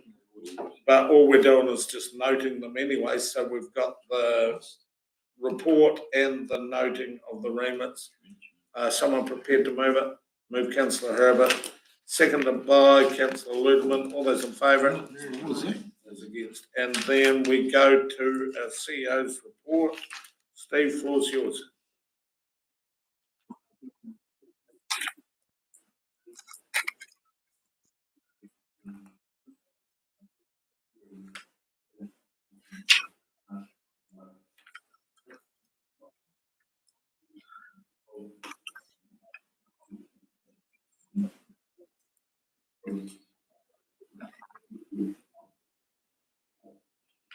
Excellent. Any questions, Tame? Councillor Martin. Through you, Mr. Chair. Steve, I see 4.3 under the staff resignations. Like there's a few water services people there, reticulation and water services officers and that. Is it of concern or are we all right? Like there's people out there looking for work in those areas?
No, you've covered it. Thanks, Steve.